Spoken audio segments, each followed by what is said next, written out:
ಆತ್ಮೀಯ ವಿದ್ಯಾರ್ಥಿ ಮಿತ್ರರೇ, ತಮಗೆಲ್ಲರಿಗೂ study time with Vivek YouTube ಚಾನಲ್ಗೆ ಸ್ವಾಗತ.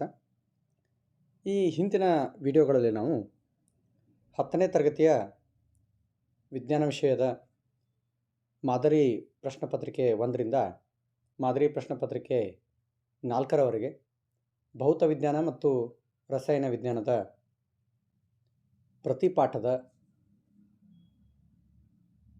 ಅಂಕಗಳ ಹಂಚಿಕೆ ಹಾಗೂ ಪ್ರತಿ ಪಾಠದಲ್ಲಿ ಮಾದರಿ ಪ್ರಶ್ನೆ ಪತ್ರಿಕೆಗಳಲ್ಲಿ ಕೇಳಲಾಗಿರ್ತಕ್ಕಂತಹ ಪ್ರಶ್ನೆಗಳ ವಿಶ್ಲೇಷಣೆಯನ್ನು ನಾವು ಮಾಡಿದ್ದೇವೆ. ಇವತ್ತಿನ ನಮ್ಮ ಈ ವಿಡಿಯೋದಲ್ಲಿ ಜೀವ ವಿಜ್ಞಾನಕ್ಕೆ ಸಂಬಂಧಿಸಿದಂತೆ ಮಾದರಿ ಪ್ರಶ್ನೆ ಪತ್ರಿಕೆಗಳಲ್ಲಿ ಕೇಳಿರ್ತಕ್ಕಂತಹ ಪ್ರಶ್ನೆಗಳನ್ನು ನೋಡ್ತಾ ಅವುಗಳಿಗೆ ಉತ್ತರಗಳನ್ನು ಕಂಡುಕೊಳ್ತಾ ಮತ್ತು ಮುಂದೆ ಬರಬಹುದಾಗಿರ್ತಕ್ಕಂತಹ ಏನು ಪ್ರಶ್ನೆಗಳಿವೆ, ಮಾದರಿ ರಾಜ್ಯ ಮಟ್ಟದ ಪೂರ್ವ ಸಿದ್ಧತಾ ಪರೀಕ್ಷೆ ಆಗಿರಲಿ ಅಥವಾ 2025 ಮಾರ್ಚ್ ಏಪ್ರಿಲ್ ಏನು ವಿಜ್ಞಾನ ಪ್ರಶ್ನೆ ಪತ್ರಿಕೆ ಆಗಿರಲಿ, ಅವುಗಳಲ್ಲಿ ವಿಜ್ಞಾನ ವಿಷಯದಲ್ಲಿ ಬರತಕ್ಕಂತಹ ಅಥವಾ ಬರಬಹುದಾದಂತಹ ಮೋಸ್ಟ್ ಪ್ರೊಬಬಲ್ ಕ್ವಶನ್ಸ್ಗಳನ್ನು ಅನಲೈಸಿಸ್ನ ಸಹಾಯದಿಂದ ಅಸಂಪ್ಷನ್ಗಳನ್ನು ಮಾಡತಕ್ಕಂತಹ ಒಂದು ಕೆಲಸವನ್ನು ನಾವು ಈ ವಿಡಿಯೋದಲ್ಲಿ ಮಾಡೋಣ. ಹಿಂದಿನ ವಿಡಿಯೋಗಳಲ್ಲಿ ಭೌತ ವಿಜ್ಞಾನ ಮತ್ತು ರಸಾಯನ ವಿಜ್ಞಾನಗಳಿಗೆ ಸಂಬಂಧಪಟ್ಟಂತೆ ವಿಶ್ಲೇಷಣೆಗಳನ್ನು ಮಾಡಲಾಗಿದೆ. ಸೊ ಇವತ್ತಿನ ಈ ವಿಡಿಯೋದಲ್ಲಿ ಜೀವ ವಿಜ್ಞಾನದ ಪ್ರಶ್ನೆಗಳ ವಿಶ್ಲೇಷಣೆಯನ್ನು ನಾವು ಮಾಡೋಣ. ಸೊ ಈ ವಿಡಿಯೋದ ಸಹಾಯದಿಂದ ನಾವು ವಾರ್ಷಿಕ ಪರೀಕ್ಷೆಯಲ್ಲಿ ಬರಬಹುದಾಗಿರ್ತಕ್ಕಂತಹ ಪ್ರಶ್ನೆಗಳನ್ನು ಈಗ ನಾವು ಕಂಡುಕೊಳ್ಳೋದು ಅಥವಾ ಅವುಗಳನ್ನು ಅಸಂಪ್ಷನ್ಸ್ ಮಾಡುವಂತಹ ಕೆಲಸವನ್ನು ಈ ಒಂದು ವಿಡಿಯೋದಲ್ಲಿ ನಾವು ಮಾಡೋಣ. ಇಲ್ಲಿವರೆಗೆ ನಮ್ಮ ವಿಡಿಯೋವನ್ನು ಯಾರ್ಯಾರು ಸಬ್ಸ್ಕ್ರೈಬ್ ಮಾಡಿಲ್ಲ, ದಯವಿಟ್ಟು ಸಬ್ಸ್ಕ್ರೈಬ್ ಮಾಡೋದ್ರ ಜೊತೆಗೆ ಬೆಲ್ ಐಕನನ್ನು ಪ್ರೆಸ್ ಮಾಡುವಂತಹ ಕೆಲಸವನ್ನು ಮಾಡಬೇಕು. ಸೊ ಇನ್ನು ಸಮಯವನ್ನು ವ್ಯರ್ಥ ಮಾಡದೆ ವಿಡಿಯೋವನ್ನು ಮುಂದುವರಿಸೋಣ. ಸೊ ಮೊದಲನೇ ಪಾಠ ಜೀವ ವಿಜ್ಞಾನದಲ್ಲಿ ಜೀವಕ್ರಿಯೆಗಳು ಪಾಠದಲ್ಲಿ ಮಾದರಿ ಪ್ರಶ್ನೆ ಪತ್ರಿಕೆ 1ರಿಂದ ಮಾದರಿ ಪ್ರಶ್ನೆ ಪತ್ರಿಕೆ 4ರವರೆಗೆ ಈ ಪಾಠದಲ್ಲಿ ಬಂದಿರತಕ್ಕಂತಹ ಅತಿ ಮುಖ್ಯವಾದ ಪ್ರಶ್ನೆಗಳು. ಕೊನೆಯಲ್ಲಿ ಆ ಪಾಠದ ಅನಲೈಸಿಸ್ ನೋಡೋಣ. ಸೊ ಮೊದಲೇ ಪ್ರಶ್ನೆ, ಪೈರುವೇಟ್ ಎಕ್ಸ್ ಅಂತಕ್ಕಂತಹ ವಸ್ತುವಾಗಿ ಪರಿವರ್ತನೆ ಆಗುತ್ತೆ ಸ್ನಾಯುಕೋಶಗಳಲ್ಲಿ, ಪ್ಲಸ್ ಶಕ್ತಿ. ಇಲ್ಲಿ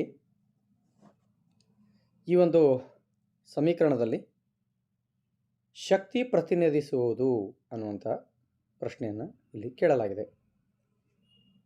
ಸೊ ಇಲ್ಲಿ ಎಕ್ಸ್ ಅಂತಕ್ಕಂಥದ್ದು ಏನನ್ನು ಸೂಚಿಸುತ್ತೆ ಅನ್ನುವಂತಹ ಪ್ರಶ್ನೆ ಕೇಳಲಾಗಿದೆ. ಎಕ್ಸ್ ಅನ್ನುವಂಥದ್ದು ಆಕ್ಸಿಜನನ್ನು ಸೂಚಿಸುತ್ತೋ, ಎಥೆನಾಲನ್ನು ಸೂಚಿಸುತ್ತೋ, ಲ್ಯಾಕ್ಟಿಕ್ ಆಮ್ಲವನ್ನು ಸೂಚಿಸುತ್ತೋ ಅಥವಾ ಕಾರ್ಬನ್ ಡೈಆಕ್ಸೈಡನ್ನು ಸೂಚಿಸುತ್ತೋ ಅನ್ನುವಂಥದ್ದನ್ನು ಕೇಳಲಾಗಿದೆ.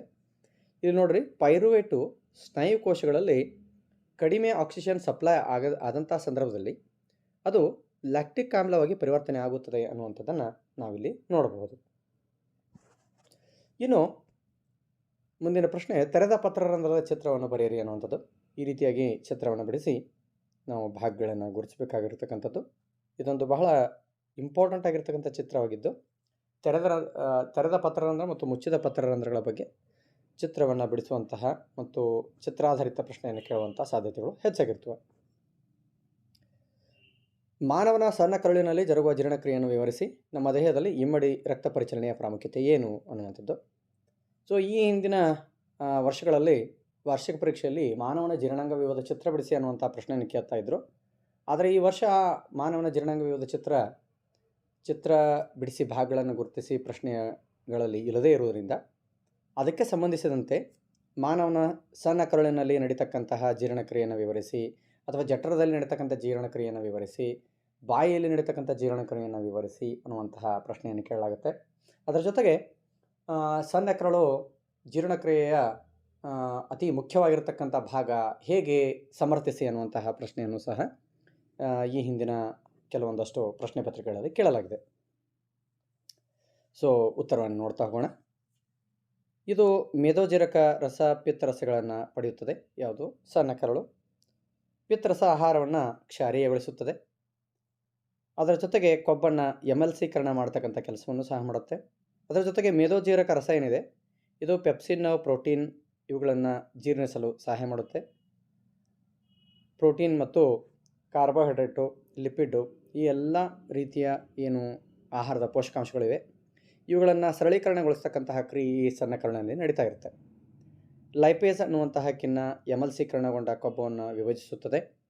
ಸಣ್ಣ ಕರುಳಿನ ಗ್ರಂಥಿಗಳು ಸ್ರವಿಸ್ತಕ್ಕಂತಹ ಕಿಣ್ವಗಳಾಗಿರ್ತಕ್ಕಂತಹ ಪ್ರೋಟೀನ್ಗಳನ್ನು ಇದು ಅಮೈನೋ ಆಮ್ಲಗಳಾಗಿ ಮತ್ತು ಸಂಕೀರ್ಣ ಕಾರ್ಬೋಹೈಡ್ರೇಟ್ಗಳನ್ನು ಗ್ಲೂಕೋಸ್ ಆಗಿ ಕೊಬ್ಬಿನ ಆಮ್ಲ ಮತ್ತು ಗ್ಲಿಸರಾಲ್ ಆಗಿ ಪರಿವರ್ತನೆ ಮಾಡ್ತಕ್ಕಂತಹ ಕೆಲಸ ಇಲ್ಲಿ ನಡೀತಾ ಇರುತ್ತೆ. ಇನ್ನು ಇಮ್ಮಡಿ ರಕ್ತ ಪರಿಚಲನೆಯ ಮಹತ್ವವನ್ನು ತಿಳಿಸಿ ಅನ್ನುವಂಥದ್ದು. ದೇಹದ ಎಲ್ಲ ಅಂಗಗಳಿಗೆ ಸಾಕಷ್ಟು ಆಕ್ಸಿಜನ್ ಯುಕ್ತ ರಕ್ತ ಪೂರೈಕೆ ಆಗುತ್ತದೆ. ಇದರಿಂದಾಗಿ ದುಡುಕುವ ಅಧಿಕ ಶಕ್ತಿಯ ಮಾನವನ ದೇಹದ ಉಷ್ಣತೆಯನ್ನು ಕಾಪಾಡಿಕೊಳ್ಳಲು ಬಳಕೆಯಾಗುತ್ತದೆ. ಇದರಿಂದಾಗಿ ಆಕ್ಸಿಜನ್ ರಹಿತ ರಕ್ತವನ್ನು ಶ್ವಾಸಕೋಶಗಳಿಗೆ ಸಂಪೂರ್ಣವಾಗಿ ಪೂರೈಸಿ ಶೀಘ್ರವಾಗಿ ಆಕ್ಸಿಜನ್ ಪೂರಿತಗೊಳಿಸಬಹುದಾಗಿದೆ ಅನ್ನುವಂಥದ್ದು. ಇನ್ನು ಕ್ಸೈಲಮ್ ಮತ್ತು ಫ್ಲೋಯಮ್ ಅಂಗಾಂಶಗಳ ನಡುವಿನ ವ್ಯತ್ಯಾಸವನ್ನು ಕೇಳಲಾಗಿದೆ. ಇದು ನೀರು ಮತ್ತು ಲವಣಗಳನ್ನು ಸಾಗಿಸುತ್ತದೆ. ಇದು ಆಹಾರವನ್ನು ಅಥವಾ ಎಲೆಯ ಭಾಗದಲ್ಲಿ ಸಂಶ್ಲೇಷಣೆಗೊಂಡಿರ್ತಕ್ಕಂತಹ ಏನು ಪಿಷ್ಟ ಇದೆ ಅದನ್ನು ಸಸ್ಯದ ಎಲ್ಲ ಭಾಗಗಳಿಗೆ ಸಾಗಿಸುವಂಥ ಕೆಲಸ ಇಲ್ಲಿ ನಡೆಯುತ್ತೆ. ಇದು ಏಕಮುಖವಾಗಿರ್ತಕ್ಕಂಥ ಕ್ರಿಯೆಯಾಗಿದ್ದು ಇದು ದ್ವಿಮುಖವಾಗಿರ್ತಕ್ಕಂಥ ಕ್ರಿಯೆಯಾಗಿದೆ. ಇಲ್ಲಿ ಕ್ಸೈಲಮ್ ನಳಿಕೆಗಳು ಮತ್ತು ನಾಳಗಳು ಬೇರಿನಿಂದ ಕಾಂಡಕ್ಕೆ ವಸ್ತುಗಳನ್ನು ಸಾಗಿಸುತ್ತವೆ. ಇಲ್ಲಿ ಜರಡಿ ನಾಳ ಮತ್ತು ಸಂಗಾತಿ ಜೀವಕೋಶಗಳು ಎಲೆಗಳಿಂದ ಎಲ್ಲ ಭಾಗಗಳಿಗೆ ಆಹಾರವನ್ನು ಸಾಗಿಸುತ್ತವೆ. ಇಲ್ಲಿ ಶೋಷಣದ ಒತ್ತಡದಿಂದ ಕಾರ್ಯನಿರ್ವಹಣೆ ನಡೆಯುತ್ತದೆ. ಇಲ್ಲಿ ಅಭಿಸರಣ ಒತ್ತಡದಿಂದ ಕಾರ್ಯನಿರ್ವಹಣೆ ನಡೆಯುತ್ತದೆ.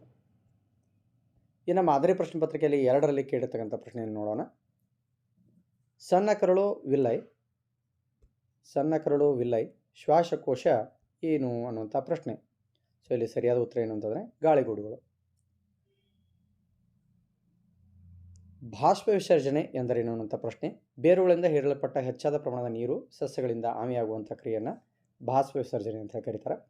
ಇನ್ನು ಕಾರಣಕೊಡಿ ಪ್ರಶ್ನೆ. ನೆಫ್ರಾನ್ಗಳನ್ನು ವಿಸರ್ಜನಾಂಗ ವ್ಯೂಹದ ಕಾರ್ಯಾತ್ಮಕ ಘಟಕ ಎಂದು ಕರೆಯುತ್ತಾರೆ ಏಕೆ ಅನ್ನುವಂಥದ್ದು.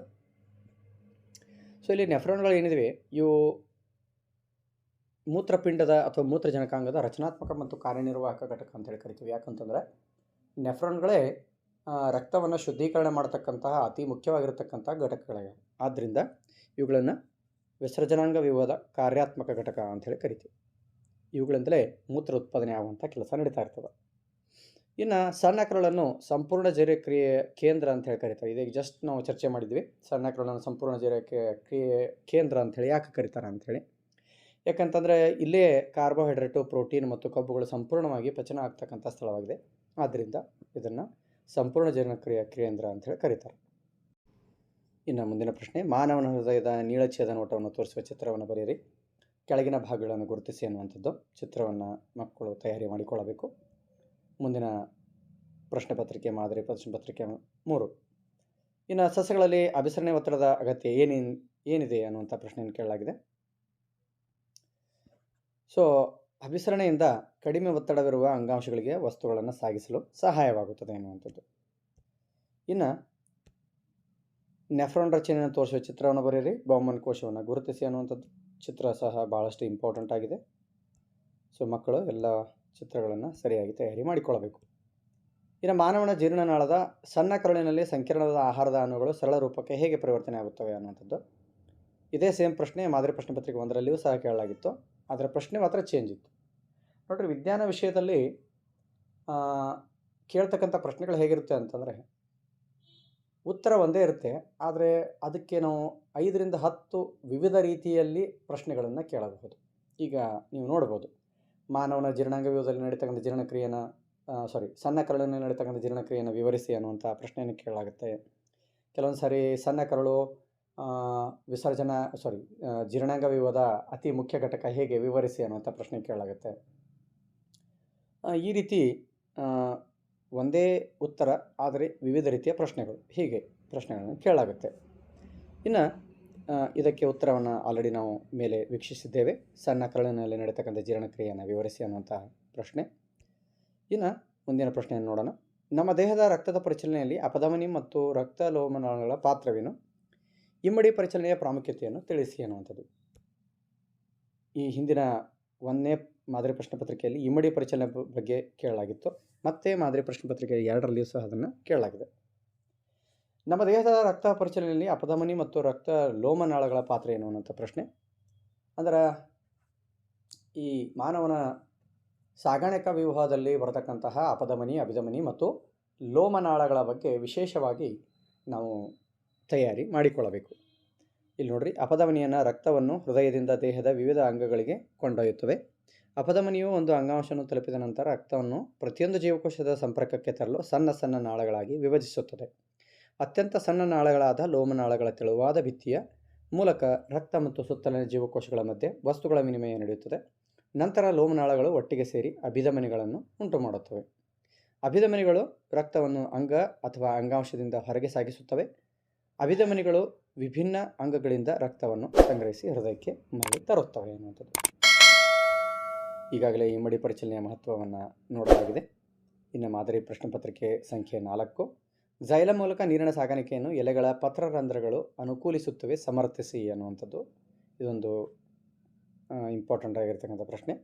ಮಣ್ಣಿನ ಸಂಪರ್ಕದಲ್ಲಿರುವ ಬೇರುಗಳು ಜೀವಕೋಶಗಳು ಸಕ್ರಿಯವಾಗಿ ಆಯಾನಗಳನ್ನು ಹೀರಿಕೊಳ್ಳುತ್ತವೆ.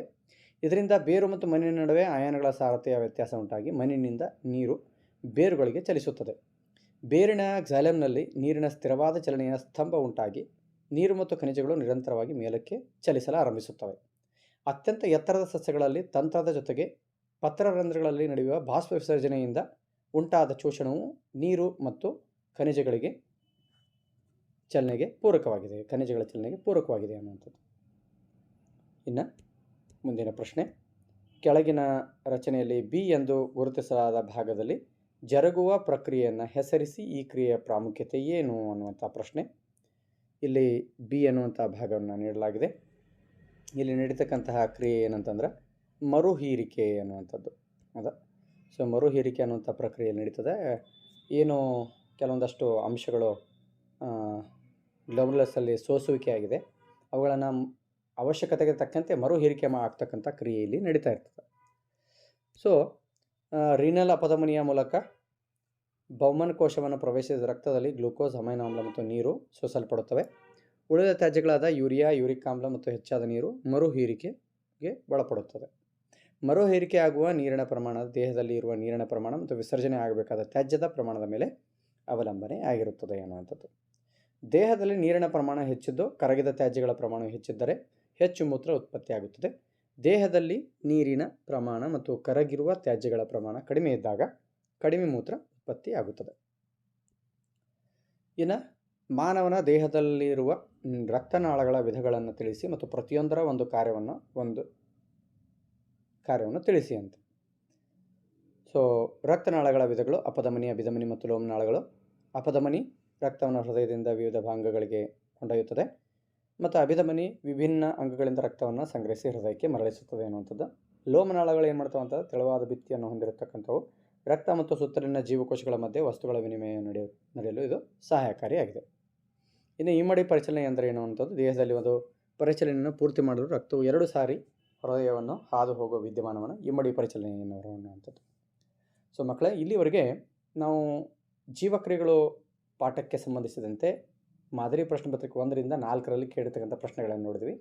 ಇದರ ಆಧಾರದ ಮೇಲೆ ನಮಗೆ ಮೋಸ್ಟ್ ಪ್ರೊಬಬಲ್ ಕ್ವಶನ್ಸ್ ಯಾವುದು ಅನ್ನುವಂಥದ್ದನ್ನು ನಾವು ಅಸಂಪ್ಷನ್ ಮಾಡುವಂಥ ಸಾಧ್ಯತೆ ಇರುತ್ತೆ. ಸೊ ಅನಲೈಸಿಸನ್ನು ಮಾಡಿದಾಗ ಈ ಪಾಠದಲ್ಲಿ ಚಿತ್ರಗಳು ಬಹಳಷ್ಟು ಇಂಪಾರ್ಟೆಂಟ್. ಅಂದರೆ ಹೃದಯದ ನೀಳಛೇದದ ನೋಟ ಚಿತ್ರ, ನೆಫ್ರಾನ್ನ ನೀಳಛೇದದ ನೋಟದ ಚಿತ್ರ ಮತ್ತು ಭಾಗಗಳನ್ನು ಗುರುತಿಸ್ತಕ್ಕಂಥದ್ದು, ಆಮೇಲೆ ಮಾನವನ ಜೀರ್ಣಾಂಗ ವ್ಯೂಹಕ್ಕೆ ಸಂಬಂಧಿಸಿದ ಪ್ರಶ್ನೆಗಳು, ಬಾಯಿಯಲ್ಲಿ ನಡೀತಕ್ಕಂಥ ಜೀರ್ಣಕ್ರಿಯೆ, ಜಠರದಲ್ಲಿ ನಡೆಯುವಂತಹ ಜೀರ್ಣಕ್ರಿಯೆ, ಸಣ್ಣ ಕರುಳಿನಲ್ಲಿ ನಡೀತಕ್ಕಂತಹ ಜೀರ್ಣಕ್ರಿಯೆ, ಇವುಗಳ ತಯಾರಿ ಚೆನ್ನಾಗಿ ಮಾಡ್ಕೋಬೇಕು. ಅದರ ಜೊತೆಗೆ ಅಪಧಮನಿ, ಅಭಿಧಮನಿ ಮತ್ತು ಲೋಮನಾಳಗಳ ಬಗ್ಗೆ ಜಾಸ್ತಿಯಾಗಿ ಕ್ವಶನ್ಸ್ಗಳನ್ನು ಕೇಳಲಾಗಿದೆ. ಅದರ ಜೊತೆಗೆ ಸಸ್ಯಗಳಲ್ಲಿರ್ತಕ್ಕಂಥ ಝೈಲಮ್, ಫ್ಲೋಯಮ್ ಇವುಗಳ ಬಗ್ಗೆ ಪ್ರಶ್ನೆಗಳನ್ನು ಕೇಳಲಾಗಿದೆ. ಆಮೇಲೆ ಬಾಷ್ಪ ವಿಸರ್ಜನೆ ಬಗ್ಗೆ ಪ್ರಶ್ನೆಗಳನ್ನು ಕೇಳಲಾಗಿದೆ. ನೀರು, ಬೇರಿನಿಂದ ಹೀರಲ್ಪಟ್ಟಂತಹ ನೀರು ಸಸ್ಯದ ತುತ್ತ ತುದಿಯವರೆಗೆ ತಲುಪಲಿಕ್ಕೆ ಬಾಷ್ಪ ವಿಸರ್ಜನೆ ಹೇಗೆ ಸಹಾಯಕಾರಿಯಾಗಿದೆ ವಿವರಿಸಿ ಅನ್ನುವಂತಹ ಪ್ರಶ್ನೆ. ಸೊ ಈ ರೀತಿ ಅನೇಕ ಪ್ರಶ್ನೆಗಳನ್ನು ಈ ಒಂದು ಪಾಠದಲ್ಲಿ ಕೇಳಲಾಗಿದೆ. ಸೊ ಇವುಗಳ ಆಧಾರದ ಮೇಲೆ ನಾವು ನೋಡಿರಿ, ಇನ್ನೊಂದು ಇಮ್ಮಡಿ ಪರಿಚಲನೆ ಎಂದರೇನು ಅನ್ನುವಂಥದ್ರ ಬಗ್ಗೆ ಜಾಸ್ತಿಯಾಗಿ ಕ್ವಶನ್ಸ್ಗಳನ್ನು ಕೇಳಲಾಗಿದೆ. ಸೊ ಮಕ್ಕಳು ಈ ಎಲ್ಲ ವಿಷಯಗಳ ಕುರಿತಾಗಿ ತಯಾರಿ ಮಾಡಿಕೊಳ್ಳಬೇಕಾಗಿರ್ತಕ್ಕಂಥದ್ದು ಅತಿ ಅವಶ್ಯಕವಾಗಿದೆ ಅನ್ನುವಂಥದ್ದು ನನ್ನ ಅಭಿಪ್ರಾಯ. ಇನ್ನು ಮುಂದಿನ ಪಾಠಕ್ಕೆ ಹೋಗೋಣ. ಮುಂದಿನ ಪಾಠ ನಿಯಂತ್ರಣ ಮತ್ತು ಸಹಭಾಗಿತ್ವ. ಬಳ್ಳಿ ಸಸ್ಯಗಳ ನಿರ್ದೇಶ ದಿಕ್ಕಿನ ಕಡೆಗೆ ತೋರಿಕೆಯ ಚಲನೆಯಲ್ಲಿ ದ್ಯುತಿ ಅನುವರ್ತನ, ಸ್ಪರ್ಶಾನುವರ್ತನೆ ಮತ್ತು ರಾಸಾಯನಿಕ ಅನುವರ್ತನೆಗಳು ಹೇಗೆ ಸಮನ್ವಯವಾಗಿವೆ ವಿವರಿಸಿ ಎನ್ನುವಂಥದ್ದು. ಬಳ್ಳಿ ಸಸ್ಯಗಳು ಸೂರ್ಯನ ಬೆಳಕನ್ನು ಗ್ರಹಿಸಿದಾಗ ಸಸ್ಯದ ಮೊಗ್ಗಿನ ತುದಿಗಳಲ್ಲಿ ಆಕ್ಸಿನ್ ಹಾರ್ಮೋನ್ ಉತ್ಪತ್ತಿಯಾಗುತ್ತದೆ. ಬಳ್ಳಿಯ ಕುಡಿಗಳು ಸ್ಪರ್ಶ ಸೂಕ್ಷ್ಮವಾಗಿದ್ದು ಅವು ಯಾವುದೇ ಆಧಾರದ ಸಂಪರ್ಕಕ್ಕೆ ಬಂದಾಗ ಆಧಾರದೊಂದಿಗೆ ಸಂಪರ್ಕದಲ್ಲಿರುವ ಕುಡಿಯು ಆಧಾರದಿಂದ ದೂರವಿರುವ ಕುಡಿಯ ಭಾಗದಷ್ಟು ವೇಗವಾಗಿ ಬೆಳೆಯುವುದಿಲ್ಲ. ಆಧಾರದೊಂದಿಗೆ ಸಂಪರ್ಕದಲ್ಲಿ ಇರುವ ಕುಡಿಯ ಭಾಗದಲ್ಲಿ ಆಕ್ಸಿನ್ ಪ್ರಮಾಣ ಕಡಿಮೆ ಉತ್ಪತ್ತಿಯಾಗುತ್ತದೆ ಮತ್ತು ಆಧಾರದಿಂದ ದೂರವಿರುವ ಕುಡಿಯ ಭಾಗದಲ್ಲಿ ಆಕ್ಸಿನ್ ಪ್ರಮಾಣ ಹೆಚ್ಚು ಉತ್ಪತ್ತಿಯಾಗುತ್ತದೆ. ಇದು ಬೆಳವಣಿಗೆಯನ್ನು ಉತ್ತೇಜಿಸುತ್ತದೆ. ಇದರಿಂದ ಬಳ್ಳಿ ಕುಡಿಯು ಆಧಾರದ ಸುತ್ತ ವೃತ್ತಾಕಾರದಲ್ಲಿ ಆವರಿಸಿ ಅದಕ್ಕೆ ಅಂಟಿಕೊಳ್ಳುತ್ತದೆ. ಹೀಗೆ ಬಳ್ಳಿ ಸಸ್ಯಗಳ ನಿರ್ದಿಷ್ಟ ದಿಕ್ಕಿನ ಕಡೆಗಿನ ತೋರಿಕೆಯ ಚಲನೆಯಲ್ಲಿ ದ್ಯುತಿ ಅನುವರ್ತನೆ, ಸ್ಪರ್ಶಾನುವರ್ತನೆ, ರಾಸಾಯನಿಕ ಅನುವರ್ತನೆಗಳು ಸಮನ್ವಯವಾಗಿವೆ ಅನ್ನುವಂಥದ್ದು. ಇನ್ನು ನಮ್ಮ ದೇಹದಲ್ಲಿ ಇನ್ಸುಲಿನ್, ಈಸ್ಟ್ರೋಜನ್ ಮತ್ತು ಥೈರಾಕ್ಸಿನ್ ಹಾರ್ಮೋನ್ಗಳ ಪಾತ್ರವೇನು ಅನ್ನುವಂಥದ್ದು. ಇಲ್ಲಿ ಇನ್ಸುಲಿನ್ ಅಂತಕ್ಕಂಥದ್ದು ನಮ್ಮ ರಕ್ತದಲ್ಲಿ ಸಕ್ಕರೆಯ ಮಟ್ಟವನ್ನು ನಿಯಂತ್ರಣ ಮಾಡುವಂತಹ ಕೆಲಸ ಮಾಡ್ತದೆ. ಈಸ್ಟ್ರೋಜನ್ ಹೆಣ್ಣು ಸಂತಾನೋತ್ಪತ್ತಿ, ಅಂಗಗಳ ಬೆಳವಣಿಗೆಗೆ ಮತ್ತು ಋತುಚಕ್ರದ ನಿಯಂತ್ರಣಕ್ಕೆ ಸಹಾಯಕಾರಿಯಾಗಿದೆ. ಥೈರಾಕ್ಸಿನ್ ನಮ್ಮ ದೇಹದ ಬೆಳವಣಿಗೆಗೆ, ಚಯಾಪಚಯ ಕ್ರಿಯೆಯನ್ನು ನಿಯಂತ್ರಿಸುವುದು, ಈ ಎಲ್ಲ ಕೆಲಸಗಳನ್ನು ಅದು ಮಾಡುತ್ತದೆ. ಇನ್ನು ಈ ಪಾಠದಲ್ಲಿ ಮಾನವನ ಮಿದುಳಿನ ನೀಳಛೇದದ ನೋಟದ ಚಿತ್ರ ಬರೆದು ಭಾಗಗಳನ್ನು ಗುರುತಿಸ್ತಕ್ಕಂತಹ ಏನು ಪ್ರಶ್ನೆ ಇದೆ, ಇದು ಬಹಳಷ್ಟು ಇಂಪಾರ್ಟೆಂಟ್ ಆಗಿರ್ತಕ್ಕಂಥ ಪ್ರಶ್ನೆ. ಇನ್ನು ಮಾದರಿ ಪ್ರಶ್ನೆ ಪತ್ರಿಕೆ 2ರಲ್ಲಿ ಕೇಳ್ತಕ್ಕಂಥ ಪ್ರಶ್ನೆಗಳನ್ನು ನೋಡ್ತಾ ಹೋಗೋಣ. ಮುಟ್ಟಿದರೆ ಮುನಿ ಸಸ್ಯದ ಎಲೆಗಳನ್ನು ಬೆರಳಿಂದ ಸ್ಪರ್ಶಿಸಿದಾಗ ಎಲೆಗಳ ಮಡಚುವಿಕೆಯನ್ನು ಅನುವರ್ತನೆಯಲ್ಲ, ಏಕೆ ಅನ್ನುವಂಥದ್ದು. ಸೊ ಮುಟ್ಟಿದರೆ ಮುನಿ ಸಸ್ಯವು ಸ್ಪರ್ಶಕ್ಕೆ ಪ್ರತಿಕ್ರಿಯೆಯಾಗಿ ತನ್ನ ಎಲೆಗಳನ್ನು ಚಲಿಸುತ್ತದೆ. ಈ ಸಸ್ಯದ ಜೀವಕೋಶಗಳು ತಮ್ಮೊಳಗಿನ ನೀರಿನ ಪ್ರಮಾಣವನ್ನು ಬದಲಾಯಿಸಿ ತಮ್ಮ ಆಕಾರವನ್ನು ಬದಲಿಸುತ್ತವೆ. ಇದರ ಪರಿಣಾಮವಾಗಿ ಅಥವಾ ಅವು ಉಬ್ಬುವ ಅಥವಾ ಮುದುರುವ ಮೂಲಕ ತಮ್ಮ ಆಕಾರವನ್ನು ಬದಲಿಸಿಕೊಳ್ಳುತ್ತವೆ. ಸೊ ಇಲ್ಲಿ ಮುಟ್ಟಿದರೆ ಮುನಿ ಸಸ್ಯ ಒಂದು ಏನು ಮಾಡ್ತದೆ, ಚಲನೆ ಮಾಡ್ತದೆ, ಅದು ಸ್ವತಂತ್ರ ಚಲನೆ ಆಗಿದೆ. ಹೌದಾ? ಸೊ ಮುಂದಿನ ಪ್ರಶ್ನೆ, ಮಾನವನ ಮಿದುಳಿನಲ್ಲಿರುವ ಮೆಡುಲ್ಲಾ ಮತ್ತು ಅನುಮಸ್ತಿಷ್ಕದ ಕಾರ್ಯಗಳನ್ನು ಬರೆಯಿರಿ ಅನ್ನುವಂಥದ್ದು. ಸೊ ಮೆಡುಲ್ಲಾ ರಕ್ತದ ಒತ್ತಡ, ಬಾಯಲ್ಲಿ ನೀರುರಿಯುವಿಕೆ, ವಾಂತಿಯಾಗುವಿಕೆಗಳಂತಹ ಅನೈಚ್ಛಿಕ ಕ್ರಿಯೆಗಳನ್ನು ನಿಯಂತ್ರಿಸುತ್ತದೆ.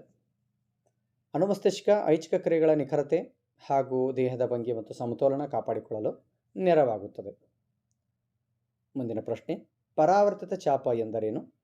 ಪ್ರಕಾಶಮಾನವಾದ ಬೆಳಕು ನಮ್ಮ ಕಣ್ಣಿನ ಮೇಲೆ ಬಿದ್ದಾಗ ಈ ರಚನೆಯಲ್ಲಿ ಜರುಗುವ ಘಟನೆಗಳನ್ನು ಕ್ರಮವಾಗಿ ಬರೆಯಿರಿ ಅನ್ನುವಂಥದ್ದು. ಪರಾವರ್ತಿತ ಚಾಪ ಪರಿಸರದಲ್ಲಿ ಉಂಟಾಗುವ ಘಟನೆಗಳಿಗೆ ಪ್ರತಿಕ್ರಿಯೆಯಾಗಿ ಹಠಾತ್ ಪ್ರಕ್ರಿಯೆಗಳನ್ನು ನೀಡುವುದು. ಪ್ರಕಾಶಮಾನವಾದ ಬೆಳಕು ನಮ್ಮ ಕಣ್ಣಿನ ಮೇಲೆ ಬಿದ್ದಾಗ ಈ ಕ್ರಿಯೆ ನಡೀತದ. ಅಂದರೆ ಹಠಾತ್ತಾಗಿ ನಡೀತಕ್ಕಂಥ ಯಾವುದೇ ಕ್ರಿಯೆಗಳವ ಅವೆಲ್ಲವುಗಳು ಪರಾವರ್ತಿತ ಕ್ರಿಯೆಗಳೇ ಆಗಿವೆ ಅನ್ನುವಂಥದ್ದು. ಗ್ರಾಹಕಗಳು ಬೆಳಕಿನ ಪ್ರಚೋದನೆಯನ್ನು ಸ್ವೀಕರಿಸುತ್ತವೆ. ಈ ಸಂದೇಶಗಳು ಜ್ಞಾನವಾಹಿ ನರದ ಕೋಶಕದ ಮೂಲಕ ಮಿದುಳು ಬಳಿ ತಲುಪುತ್ತವೆ. ಪ್ರತಿಕ್ರಿಯೆಯಾಗಿ ಕ್ರಿಯಾವಾಹಿ ನರಕ್ಕೆ ಸಂಬಂಧ ಕಲ್ಪಿಸುವ ನರದ ಮೂಲಕ ತಲುಪುತ್ತದೆ. ಪ್ರತಿಕ್ರಿಯೆಗಳು ಕ್ರಿಯಾವಾಹಿ ನರದ ಮೂಲಕ ಕಾರ್ಯನಿರ್ವಾಹಕವನ್ನು ತಲುಪುತ್ತವೆ. ಕಣ್ಣಿನ ರೆಪ್ಪೆ ಕಣ್ಣುಗಳನ್ನು ಮುಚ್ಚುತ್ತದೆ ಅನ್ನುವಂಥದ್ದು. ಇನ್ನು ಮುಂದಿನ ಪ್ರಶ್ನೆ ಪತ್ರಿಕೆ 3, ಮಾನವನ ಮಿದುಳಿನ ಚಿತ್ರವನ್ನು ಬರೆಯಿರಿ, ಕೆಳಗಿನ ಭಾಗಗಳನ್ನು ಗುರುತಿಸಿ ಅನ್ನುವಂಥದ್ದು. ಇಂಪಾರ್ಟೆಂಟ್ ಆಗಿರ್ತಕ್ಕಂಥ ಚಿತ್ರ, ಎಲ್ಲರೂ ಇದ್ರ ತಯಾರಿ ಚೆನ್ನಾಗಿ ಮಾಡಬೇಕು. ಬಳ್ಳಿ ಸಸ್ಯಗಳು ನಿರ್ದೇಶಿತ ಚಲನೆಯನ್ನು ಹೇಗೆ ಪ್ರದರ್ಶಿಸುತ್ತವೆ ವಿವರಿಸಿ ಅನ್ನುವಂಥದ್ದು. ಒಂದು ಸ್ಪರ್ಶಕ್ಕೆ ಪ್ರತಿಯಾಗಿ ಬಳ್ಳಿ ಸಸ್ಯಗಳು, ಕುಡಿಗಳು ನಿರ್ದೇಶಿತ ಚಲನೆಯನ್ನು ಪ್ರದರ್ಶಿಸುತ್ತವೆ. ಒಂದು ಆಧಾರದ ಸಂಪರ್ಕಕ್ಕೆ ಬಂದಾಗ ಇದರ ಸುತ್ತ ಸುತ್ತಿಕೊಳ್ಳುತ್ತದೆ ಮತ್ತು ವೇಗವಾಗಿ ಬೆಳೆಯುತ್ತವೆ. ಬಳ್ಳಿಯ ಕುಡಿಗಳು ಒಂದು ಆಧಾರದ ಸುತ್ತ ಸುತ್ತಿಕೊಂಡಾಗ ಸಸ್ಯದ ಕುಡಿಗಳ ತುದಿಗಳಲ್ಲಿ ಆಕ್ಸಿನ್ ಹಾರ್ಮೋನ್ ಹೆಚ್ಚಿನ ಸಾಂದ್ರತೆಯಲ್ಲಿ ಸಂಶ್ಲೇಷಣೆಯಾಗುತ್ತದೆ. ಜೀವಕೋಶಗಳು ಉದ್ದವಾಗಲು ಪ್ರಚೋದಿಸುತ್ತದೆ. ಬೆಳವಣಿಗೆಯನ್ನು ಅಥವಾ ಚಲನೆಯನ್ನು ಬೆಳಕಿನ ಕಡೆಗೆ ಪ್ರದರ್ಶಿಸುತ್ತದೆ ಮತ್ತು ಬೆಳಕಿನಿಂದ ನಿರ್ದೇಶಿಸಲ್ಪಡುತ್ತವೆ ಅನ್ನುವಂಥದ್ದು. ಇನ್ನು ಮಾನವನ ದೇಹದಲ್ಲಿ ಆಕ್ಸಿನ್ ಹಾರ್ಮೋನ್ ಮತ್ತು ಅಡ್ರಿನಾಲಿನ್ ಹಾರ್ಮೋನ್ಗಳ ಕಾರ್ಯಗಳನ್ನು ತಿಳಿಸಿ ಅನ್ನುವಂಥದ್ದು. ಥೈರಾಕ್ಸಿನ್ ಹಾರ್ಮೋನ್ ಈಗಾಗಲೇ ಅವುಗಳ ಬಗ್ಗೆ ನಾವು ನೋಡಿದ್ದೀವಿ. ಥೈರಾಕ್ಸಿನ್ ಹಾರ್ಮೋನ್ ಅನ್ನುವಂಥ ದೇಹದ ಚಯಾಪಚಯ ಕ್ರಿಯೆಯನ್ನು ನಿಯಂತ್ರಿಸುವಂಥ ಕೆಲಸ ಮಾಡ್ತದೆ. ಅಡ್ರಿನಾಲಿನ್ ತುರ್ತು ಪರಿಸ್ಥಿತಿಯ ಸಂದರ್ಭಗಳಲ್ಲಿ ನಮ್ಮ ದೇಹವನ್ನು ಸಜ್ಜುಗೊಳಿಸ್ತಕ್ಕಂಥ ಕ್ರಿಯೆಯನ್ನು ಮಾಡ್ತದೆ. ಮುಂದಿನ ಪ್ರಶ್ನೆ ಪತ್ರಿಕೆ ಸಂಖ್ಯೆ 4, ಮಾನವನ ಮಿದುಳಿನ ಚಿತ್ರ ಬರೀ. ನೋಡ್ರಿ, ಪ್ರತಿಯೊಂದು ಮಾದರಿ ಪ್ರಶ್ನೆ ಪತ್ರಿಕೆಯಲ್ಲಿ ಮಿದುಳಿನ ನೀಳಛೇದ ಅಂದವಾದ ಚಿತ್ರ ಬಿಡಿಸಿ ಭಾಗಗಳನ್ನು ಗುರುತಿಸಿ ಅನ್ನುವಂಥ ಪ್ರಶ್ನೆಯನ್ನು ಕೇಳಲಾಗಿದೆ. ಇನ್ನು ಪರಾವರ್ತಿತ ಚಾಪಗಳು ಶೀಘ್ರ ಪ್ರತಿಕ್ರಿಯೆಗಳಿಗೆ ಹೆಚ್ಚು ಪರಿಣಾಮಕಾರಿಯಾಗಿದೆ ಎಂದು ಪರಿಗಣಿಸಬಹುದು, ಸಮರ್ಥಿಸಿ ಅನ್ನುವಂಥದ್ದು. ಅಂದರೆ ಪರಾವರ್ತಿತ ಚಾಪಗಳು ನಮ್ಮನ್ನು ರಕ್ಷಿಸಲಿಕ್ಕೆ ಅಥವಾ ಶೀಘ್ರವಾಗಿ ಪ್ರತಿಕ್ರಿಯೆಯನ್ನು ನೀಡಲಿಕ್ಕೆ ಹೆಚ್ಚು ಪರಿಣಾಮಕಾರಿಯಾಗಿದೆ, ಹೇಗೆ ಸಮರ್ಥಿಸ್ರಿ ಅನ್ನುವಂಥ ಪ್ರಶ್ನೆ ಕೇಳಲಾಗಿದೆ. ಪ್ರಾಣಿಗಳಲ್ಲಿ ಮಿದುಳಿನ ಆಲೋಚನಾ ಪ್ರಕ್ರಿಯೆ ಸಾಕಷ್ಟು ವೇಗವಾಗಿಲ್ಲದಿರುವುದರಿಂದ ಮತ್ತು ಆಲೋಚನೆಗಳಿಗೆ ನರಕೋಶಗಳ ಸಂಕೀರ್ಣ ಜಾಲವನ್ನು ಹೊಂದಿಲ್ಲ ಮತ್ತು ಅತ್ಯಲ್ಪ ಪ್ರಮಾಣದಲ್ಲಿ ಹೊಂದಿವೆ. ಈ ಕಾರಣಗಳಿಂದಾಗಿ ಶೀಘ್ರ ಪ್ರತಿಕ್ರಿಯೆಗೆ ಪರಾವರ್ತಿತ ಚಾಪ ಅತಿ ಪರಿಣಾಮಕಾರಿಯಾಗಿದೆ ಅನ್ನುವಂಥದ್ದನ್ನು ಇಲ್ಲಿ ಹೇಳಬಹುದು. ಸಸ್ಯವೊಂದು ಒಂದು ದಿಕ್ಕಿನಲ್ಲಿ ಬೆಳಕನ್ನು ಗ್ರಹಿಸಿದಾಗ ಸಸ್ಯವು ಬೆಳಕಿನ ದಿಕ್ಕಿನ ಕಡೆಗೆ ಬಾಗಿದಂತೆ ಕಾಣುತ್ತದೆ. ಈ ಪ್ರಕ್ರಿಯೆ ಕಾರಣವನ್ನು ವಿಶ್ಲೇಷಿಸಿ ಎನ್ನುವಂಥದ್ದು. ಇದು ಸೇಮ್ ಮೇಲೆ ಮಾದರಿ ಪ್ರಶ್ನೆ ಪತ್ರಿಕೆ 1, 2, 3ರಲ್ಲಿ ಕೇಳ್ತಕ್ಕಂತಹ ಪ್ರಶ್ನೆಯೇ ಆಗಿದೆ ಅನ್ನುವಂಥದ್ದು. ಏನು ಬಳ್ಳಿಯ ಕುಡಿಗಳು ಒಂದು ಆಧಾರ ಸುತ್ತುವಂತಹ ಏನು ಪ್ರಕ್ರಿಯೆ ಇದೆ ಅದಕ್ಕೆ ಸಂಬಂಧಪಟ್ಟಂತಹ ಪ್ರಶ್ನೆಗಳನ್ನು ಇಲ್ಲಿ ಬಾರಿ ಕೇಳಲಾಗಿದೆ ಅನ್ನುವಂಥದ್ದು. ಸೊ ನಿಯಂತ್ರಣ ಮತ್ತು ಸಹಭಾಗಿತ್ವ ಪಾಠಕ್ಕೆ ಸಂಬಂಧಿಸಿದಂತೆ ಅತಿ ಇಂಪಾರ್ಟೆಂಟ್ ಆಗಿರ್ತಕ್ಕಂಥ ಕ್ವಶನ್ಸ್ಗಳನ್ನು ನಾವೀಗ ವಿಶ್ಲೇಷಣೆ ಮಾಡಿದಾಗ ನಮಗೆ ತಿಳಿದು ಬರ್ತಕ್ಕಂಥ ಅಂಶಗಳೇನಂತಂದ್ರೆ, ಈ ಪಾಠದಲ್ಲಿ ಮಿದುಳು ಅದರ ನೀಳಛೇದದ ನೋಟ ಬರೆದು ಭಾಗಗಳನ್ನು ಗುರುತಿಸ್ತಕ್ಕಂಥದ್ದು, ಮಿದುಳಿನ ವಿವಿಧ ಭಾಗಗಳದಾವಲ್ಲ, ಅನುಮಸ್ತಿಷ್ಕ, ಪಾನ್ಸ್, ಮೆಡುಲ್ಲಾ, ಮಧ್ಯಮೆದುಳು, ಮಹಾಮಸ್ತಿಷ್ಕ, ಇವುಗಳ ಕಾರ್ಯಗಳ ಬಗ್ಗೆ ಸಾಮಾನ್ಯವಾಗಿ ಜಾಸ್ತಿಯಾಗಿ ಏನು ಮಾಡ್ತಾರೆ ಎಕ್ಸಾಮ್ದಲ್ಲಿ ಕೇಳುವಂತಹ ಸಾಧ್ಯತೆ ಇರುತ್ತೆ. ಇನ್ನು ಅದರ ಜೊತೆಗೆ ಅನುವರ್ತನಾಚಲನೆಗಳ ಬಗ್ಗೆ ಜಾಸ್ತಿ ಕೇಳ್ತಾರೆ. ಅಂದರೆ ದ್ವಿತೀಯ ಅನುವರ್ತನಾಚಲನೆ, ಅದರಲ್ಲಿ ಧನ ದ್ವಿತೀಯ ಅನುವರ್ತನೆ, ಋಣ ದ್ವಿತೀಯ ಅನುವರ್ತನೆ, ಅಂದರೆ ಬೆಳಕಿನ ಕಡೆಗೆ ಸಸ್ಯದ ಭಾಗಗಳ ಚಲನೆಗೆ ದ್ವಿತೀಯ ಅನುವರ್ತನ, ಧನ ದ್ವಿತೀಯ ಅನುವರ್ತನೆ ಅಂತ ಕರೀತಾರೆ. ಆಮೇಲೆ ಬೆಳಕಿನಿಂದ ವಿರುದ್ಧ ಕಡೆಗೆ ಚಲಿಸೋದಕ್ಕೆ ಋಣ ದ್ವಿತೀಯ ಅನುವರ್ತನೆ ಅಂತ ಹೇಳಿ ಕರೀತಾರೆ. ಸೊ ಈ ರೀತಿಯಾಗಿ ದ್ವಿತೀಯ ಅನುವರ್ತನೆ, ಗುರುತ್ವಾನುವರ್ತನೆ, ರಾಸಾಯನಿಕ ಅನುವರ್ತನೆ, ಸೊ ಈ ರೀತಿಯ ಅನುವರ್ತನಾ ಚಲನೆಗಳೇನಿದಾವಲ್ಲ, ಈ ಅನುವರ್ತನಾ ಚಲನೆಗಳ ಬಗ್ಗೆ ಎಕ್ಸಾಮ್ಸ್ದಲ್ಲಿ ಜಾಸ್ತಿಯಾಗಿ ಕೇಳ್ತಾರೆ. ಇನ್ನು ಮುಟ್ಟಿದರೆ ಮುನಿ ಸಸ್ಯಕ್ಕೆ ಸಂಬಂಧಿಸಿದಂತೆ ಪ್ರಶ್ನೆಯನ್ನು ಜಾಸ್ತಿಯಾಗಿ ಕೇಳಲಾಗಿದೆ. ಮುಟ್ಟಿದರೆ ಮುನಿ ಸಸ್ಯ ಹೇಗೆ ಮುದುರಿಕೊಳ್ಳುತ್ತದೆ, ಅದು ಹೇಗೆ ಕೆಲಸ ಮಾಡುತ್ತದೆ, ಅದು ಮುದುರಿಕೊಳ್ಳಲು ಕಾರಣ ಏನು, ಅದೊಂದು ಸ್ವತಂತ್ರ ಚಲನೆ ಹೇಗೆ ವಿವರಿಸಿ, ಅದು ಬೆಳವಣಿಗೆಗೆ ಸಂಬಂಧಿಸಿದ ಚಲನೆ ಅಲ್ಲ ಹೇಗೆ ವಿವರಿಸಿ. ಸೊ ಈ ರೀತಿ ಪ್ರಶ್ನೆಗಳನ್ನು ಈ ಪಾಠದಲ್ಲಿ ಈ ಅನುವರ್ತನಾ ಚಲನೆ ಮತ್ತು ಸ್ವತಂತ್ರ ಚಲನೆಗಳಿಗೆ ಸಂಬಂಧಿಸಿದಂತೆ ಪ್ರಶ್ನೆಗಳನ್ನು ಕೇಳಲಾಗುತ್ತೆ. ಅದರ ಜೊತೆಗೆ ಈ ಸಸ್ಯಗಳಲ್ಲಿರ್ತಕ್ಕಂಥ ಹಾರ್ಮೋನ್ಗಳದಾವೆ ನೋಡ್ರಿ, ಆಕ್ಸಿನ್, ಜಿಬ್ಬರ್ಲಿನ್, ಸೈಟೋಕಿನಿನ್ ಮತ್ತು ಆಬ್ಸಿಸಿಕ್ ಆಮ್ಲ. ಈ ಏನು ಹಾರ್ಮೋನ್ಸ್ ಇದ್ದಾವೆ, ಸಸ್ಯ ಹಾರ್ಮೋನ್ಸು, ಇವುಗಳ ಮೇಲೆಯೂ ಸಹ ಪ್ರಶ್ನೆಯನ್ನು ಕೇಳ್ತಾರೆ. ಉದಾಹರಣೆ, ಅವುಗಳ ಕಾರ್ಯಗಳನ್ನು ಬರೆಯಿರಿ ಅನ್ನುವಂಥದ್ದು, ಅಥವಾ ಅದಕ್ಕೆ ಅನ್ವಯಿಕ ಸಂಬಂಧಿಸಿದಂಥ ಪ್ರಶ್ನೆಗಳನ್ನು ಸಹ ಕೇಳುವಂಥ ಸಾಧ್ಯತೆ ಇದೆ. ಮತ್ತು ಇದರ ಜೊತೆಗೆ ಮಾನವನ ದೇಹದಲ್ಲಿ ಇರತಕ್ಕಂತಹ ಅಂತಃಸ್ರಾವಕ ಗ್ರಂಥಿಗಳಂತ ಬಿಡುಗಡೆ ಆಗ್ತಕ್ಕಂಥ ಹಾರ್ಮೋನ್ಸ್ ಇದಾವಲ್ಲ, ಥೈರಾಕ್ಸಿನ್ ಹಾರ್ಮೋನು, ಎಡ್ರಿನಾಲಿನ್ ಹಾರ್ಮೋನು, ಆಮೇಲೆ ಇನ್ನೂ ಅನೇಕ ರೀತಿಯ ಏನು ಹಾರ್ಮೋನ್ಸ್ ಅದ, ಇನ್ಸುಲಿನ್ ಹಾರ್ಮೋನು, ಈ ಹಾರ್ಮೋನ್ಗಳ ಕಾರ್ಯಗಳನ್ನು, ಈಸ್ಟ್ರೋಜನ್ ಮತ್ತು ಟೆಸ್ಟೋಸ್ಟಿರಾನ್ ಹಾರ್ಮೋನ್ಸು, ಇವುಗಳ ಕಾರ್ಯಗಳ ಬಗ್ಗೆ ಜಾಸ್ತಿಯಾಗಿ ಇಲ್ಲಿ ಕೇಳಲಾಗಿದೆ. ಅವುಗಳನ್ನು ನಾವು ಈಗಾಗಲೇ ಜಸ್ಟ್ ವೀಕ್ಷಣೆ ಮಾಡಿದ್ದೀವಿ ಅಲ್ಲ. ಸೊ ಇವುಗಳ ಆಧಾರದ ಮೇಲೆ ಆಮೇಲೆ ಇನ್ನೊಂದು ಪರಾವರ್ತಿತ ಕ್ರಿಯೆ ಮತ್ತು ಪರಾವರ್ತಿತ ಚಾಪದ ಮೇಲೆ ಜಾಸ್ತಿಯಾಗಿ ಕ್ವಶನ್ಸ್ಗಳನ್ನು ಕೇಳುವಂತಹ ಸಾಧ್ಯತೆ ಇರುತ್ತೆ. ಸೊ ಇದರ ಆಧಾರದ ಮೇಲೆ ನಾವು ಯಾವ ರೀತಿ ನಮ್ಮ ಮುಂದಿನ ಪರೀಕ್ಷಾ ತಯಾರಿ ಇರಬೇಕು ಅನ್ನುವಂಥದ್ದನ್ನು ನಾವು ಇಲ್ಲಿ ನಿರ್ಧರಿಸಿಕೊಳ್ಳಬಹುದು. ಇನ್ನು ಮುಂದಿನ ಪಾಠ ಜೀವಿಗಳು ಸಂತಾನೋತ್ಪತ್ತಿ ನಡೆಸುತ್ತೆ, ಜೀವಿಗಳು ಹೇಗೆ ಸಂತಾನೋತ್ಪತ್ತಿ ನಡೆಸುತ್ತೆ ಅನ್ನುವಂಥ ಪಾಠ. 1ನೇ ಪ್ರಶ್ನೆ ಪತ್ರಿಕೆಯಲ್ಲಿ ಬಂದಿರತಕ್ಕಂಥ ಪ್ರಶ್ನೆಗಳನ್ನು ನೋಡೋಣ. ಪ್ಲಾಸ್ಮೋಡಿಯಂನಲ್ಲಿ ಸಂತಾನೋತ್ಪತ್ತಿಯ ವಿಧ ಅನ್ನುವಂಥ ಪ್ರಶ್ನೆಯನ್ನು ಕೇಳಲಾಗಿದೆ. ಮಗ್ಗುವಿಕೆ, ತುಂಡರಿಕೆ, ಕಾಯಿ ಸಂತಾನೋತ್ಪತ್ತಿ, ಬಹುವಿದಳನ. ಸರಿಯಾದ ಆಯ್ಕೆ ಏನಪ್ಪ ಅಂತಂದರೆ ಬಹುವಿದಳನ. ಇನ್ನು ಚಿತ್ರ ಎ ಮತ್ತು ಬಿ ಯಲ್ಲಿ ಕೊಟ್ಟಿರುವ ಸ್ತ್ರೀ ಸಂತಾನೋತ್ಪತ್ತಿ ವಿಭವದ ರಚನೆಯನ್ನು ಗಮನಿಸಿ. ಈ ಚಿತ್ರಗಳ ಸಂಬಂಧಿಸಿ ಸರಿಯಾದ ಹೇಳಿಕೆ ಏನು ಅನ್ನುವಂಥ ಪ್ರಶ್ನೆಯನ್ನು ಕೇಳಲಾಗಿದೆ. 2 ರಚನೆಗಳಲ್ಲಿಯೂ ಅಂಡಾಣುವಿನ ನಿಷೇಚನ ಸಾಧ್ಯವಿದೆ. ನೋಡ್ರಿ, ಏನು ಬಹು ಆಯ್ಕೆ ಪ್ರಶ್ನೆಯಲ್ಲಿ ಕೇಳಲಾಗಿದೆ. 2 ಚಿತ್ರಗಳನ್ನು ತಾವು ಗಮನಿಸ್ತಾ ಇದ್ದೀರಿ. ಇದು ಮೊದಲನೇ ಚಿತ್ರ, ಇದು 2ನೇ ಚಿತ್ರ. ಅಂದರೆ ಎ ಚಿತ್ರ, ಇದು ಬಿ ಚಿತ್ರ. 1ನೇ ಚಿತ್ರದಲ್ಲಿ ಒಂದು ನಾರ್ಮಲ್ ಆಗಿರತಕ್ಕಂತಹ ಗರ್ಭಾಶಯ ಚಿತ್ರವನ್ನು ನೀಡಲಾಗಿದೆ. 2ನೇದರಲ್ಲಿ ಏನು ಫೆಲೋಪಿಯನ್ ನಾಳ ಇದೆ ಅವುಗಳನ್ನು ಕಟ್ ಮಾಡಿ ಅಲ್ಲಿ ಥ್ರೆಡನ್ನು ಅಳವಡಿಸಲಾಗಿದೆ. ಹೌದಾ? ಸೊ ಈ 2ಕ್ಕೆ ಸಂಬಂಧಿಸಿದ ಪ್ರಶ್ನೆಗಳಲ್ಲಿ ಏನು ಪ್ರಶ್ನೆ ಕೇಳಲಾಗಿದೆ ನೋಡ್ರಿ. ಎರಡು ರಚನೆಗಳಲ್ಲಿಯೂ ಅಂಡಾಣುವಿನ ನಿಷೇಚನ ಸಾಧ್ಯವಿದೆ ಅಂತ. ಅಂದ್ರೆ ಏನು ವೀರ್ಯಾಣುಗಳು ಪ್ರವೇಶ ಮಾಡ್ತಾವ ಆ ವೀರ್ಯಾಣುಗಳು ಚಿತ್ರ ಎದಲ್ಲಿ ಏನು ಅಂಡಾಣುಗಳು ಬಿಡುಗಡೆ ಆಗ್ತಾವ ಆ ಬಿಡುಗಡೆ ಆಗಿರ್ತಕ್ಕಂಥ ಅಂಡಾಣುವನ್ನು ವೀರ್ಯಾಣುಗಳು ನಿಷೇಚನಗೊಳಿಸ್ತಾವೋ ಇಲ್ಲೋ ಅನ್ನುವಂಥದ್ದನ್ನು ಚಿತ್ರದಲ್ಲಿ ನಾವು ಗಮನಿಸ್ಬೋದು. ಎರಡನೇದರಲ್ಲಿ ಈ ಅಂಡಾಶಯದಲ್ಲಿ ಉತ್ಪತ್ತಿಯಾಗಿರ್ತಕ್ಕಂತಹ ಅಂಡಾಣುಗಳು ಈ ಗರ್ಭಾಶಯವನ್ನು ತಲುಪಬೇಕಾದ್ರೆ ಅಂಡನಾಳದ ಮೂಲಕ ಹೋಗಬೇಕಾಗುತ್ತೆ. ಆದರೆ ಇಲ್ಲಿ ಅಂಡನಾಳ ಏನಾಗಿದೆ, ಕತ್ತರಿಸಿ ಅದನ್ನು ಅಲ್ಲಿ ಥ್ರೆಡ್ ಹಾಕಲಾಗಿದೆ. ಸೊ ಇದನ್ನು ಗಮನಿಸಿ, ಈ ಚಿತ್ರಗಳನ್ನು ಗಮನಿಸಿ ಮೊದಲೇ ಆಯ್ಕೆ ಎರಡೂ ರಚನೆಯಲ್ಲಿಯೂ ಅಂಡಾಣು ನಿಷೇಚನ ಸಾಧ್ಯವಿದೆ ಅನ್ನುವಂತಹ ಆಯ್ಕೆ ಇದೆ. ಸಾಧ್ಯ ಇಲ್ಲ, ಯಾಕಂತಂದರೆ ಒಂದನೇದರಲ್ಲಿ ಅಷ್ಟೇ ಸಾಧ್ಯ ಇದೆ, ಎರಡನೇದರಲ್ಲಿ ಸಾಧ್ಯ ಇಲ್ಲ. ಹೌದಾ? ಅಂದರೆ ಚಿತ್ರ ಎನಲ್ಲಿ ಸಾಧ್ಯ ಇದೆ, ಚಿತ್ರ ಬಿ ನಲ್ಲಿ ಸಾಧ್ಯ ಇಲ್ಲ ಅನ್ನುವಂಥ ಆಯ್ಕೆ ಯಾವುದಾದ್ರೂ ಇದೆಯಾ ಅಂತ ನೋಡೋಣ. ಚಿತ್ರ ಬಿ ರಚನೆಯಲ್ಲಿ ಮಾತ್ರ ಅಂಡಾಣು ನಿಷೇಚನ ಸಾಧ್ಯವಿದೆ, ಇದು ಸಾಧ್ಯ ಇಲ್ಲ, ತಪ್ಪು ಇದು. ಚಿತ್ರ ಎ ರಚನೆಯಲ್ಲಿ ಮಾತ್ರ ಅಂಡಾಣು ನಿಷೇಚನ ಸಾಧ್ಯವಿದೆ ಅನ್ನುವಂಥದ್ದು ನೋಡ್ರಿ, ಇದು ಸರಿಯಾದ ಆಯ್ಕೆ. ಎನಲ್ಲಿ ಅಷ್ಟೇ ಸಾಧ್ಯ ಇದೆ ನಿಷೇಚನ, ಬಿಯಲ್ಲಿ ಸಾಧ್ಯ ಇಲ್ಲ. ಎರಡೂ ರಚನೆಯಲ್ಲಿ ಅಂಡಾಣು ನಿಷೇಚನ ಸಾಧ್ಯವಿಲ್ಲ, ಇದು ಸಹ ತಪ್ಪು, ಎನಲ್ಲಿ ಸಾಧ್ಯ ಇದೆ ಅಲ್ಲ.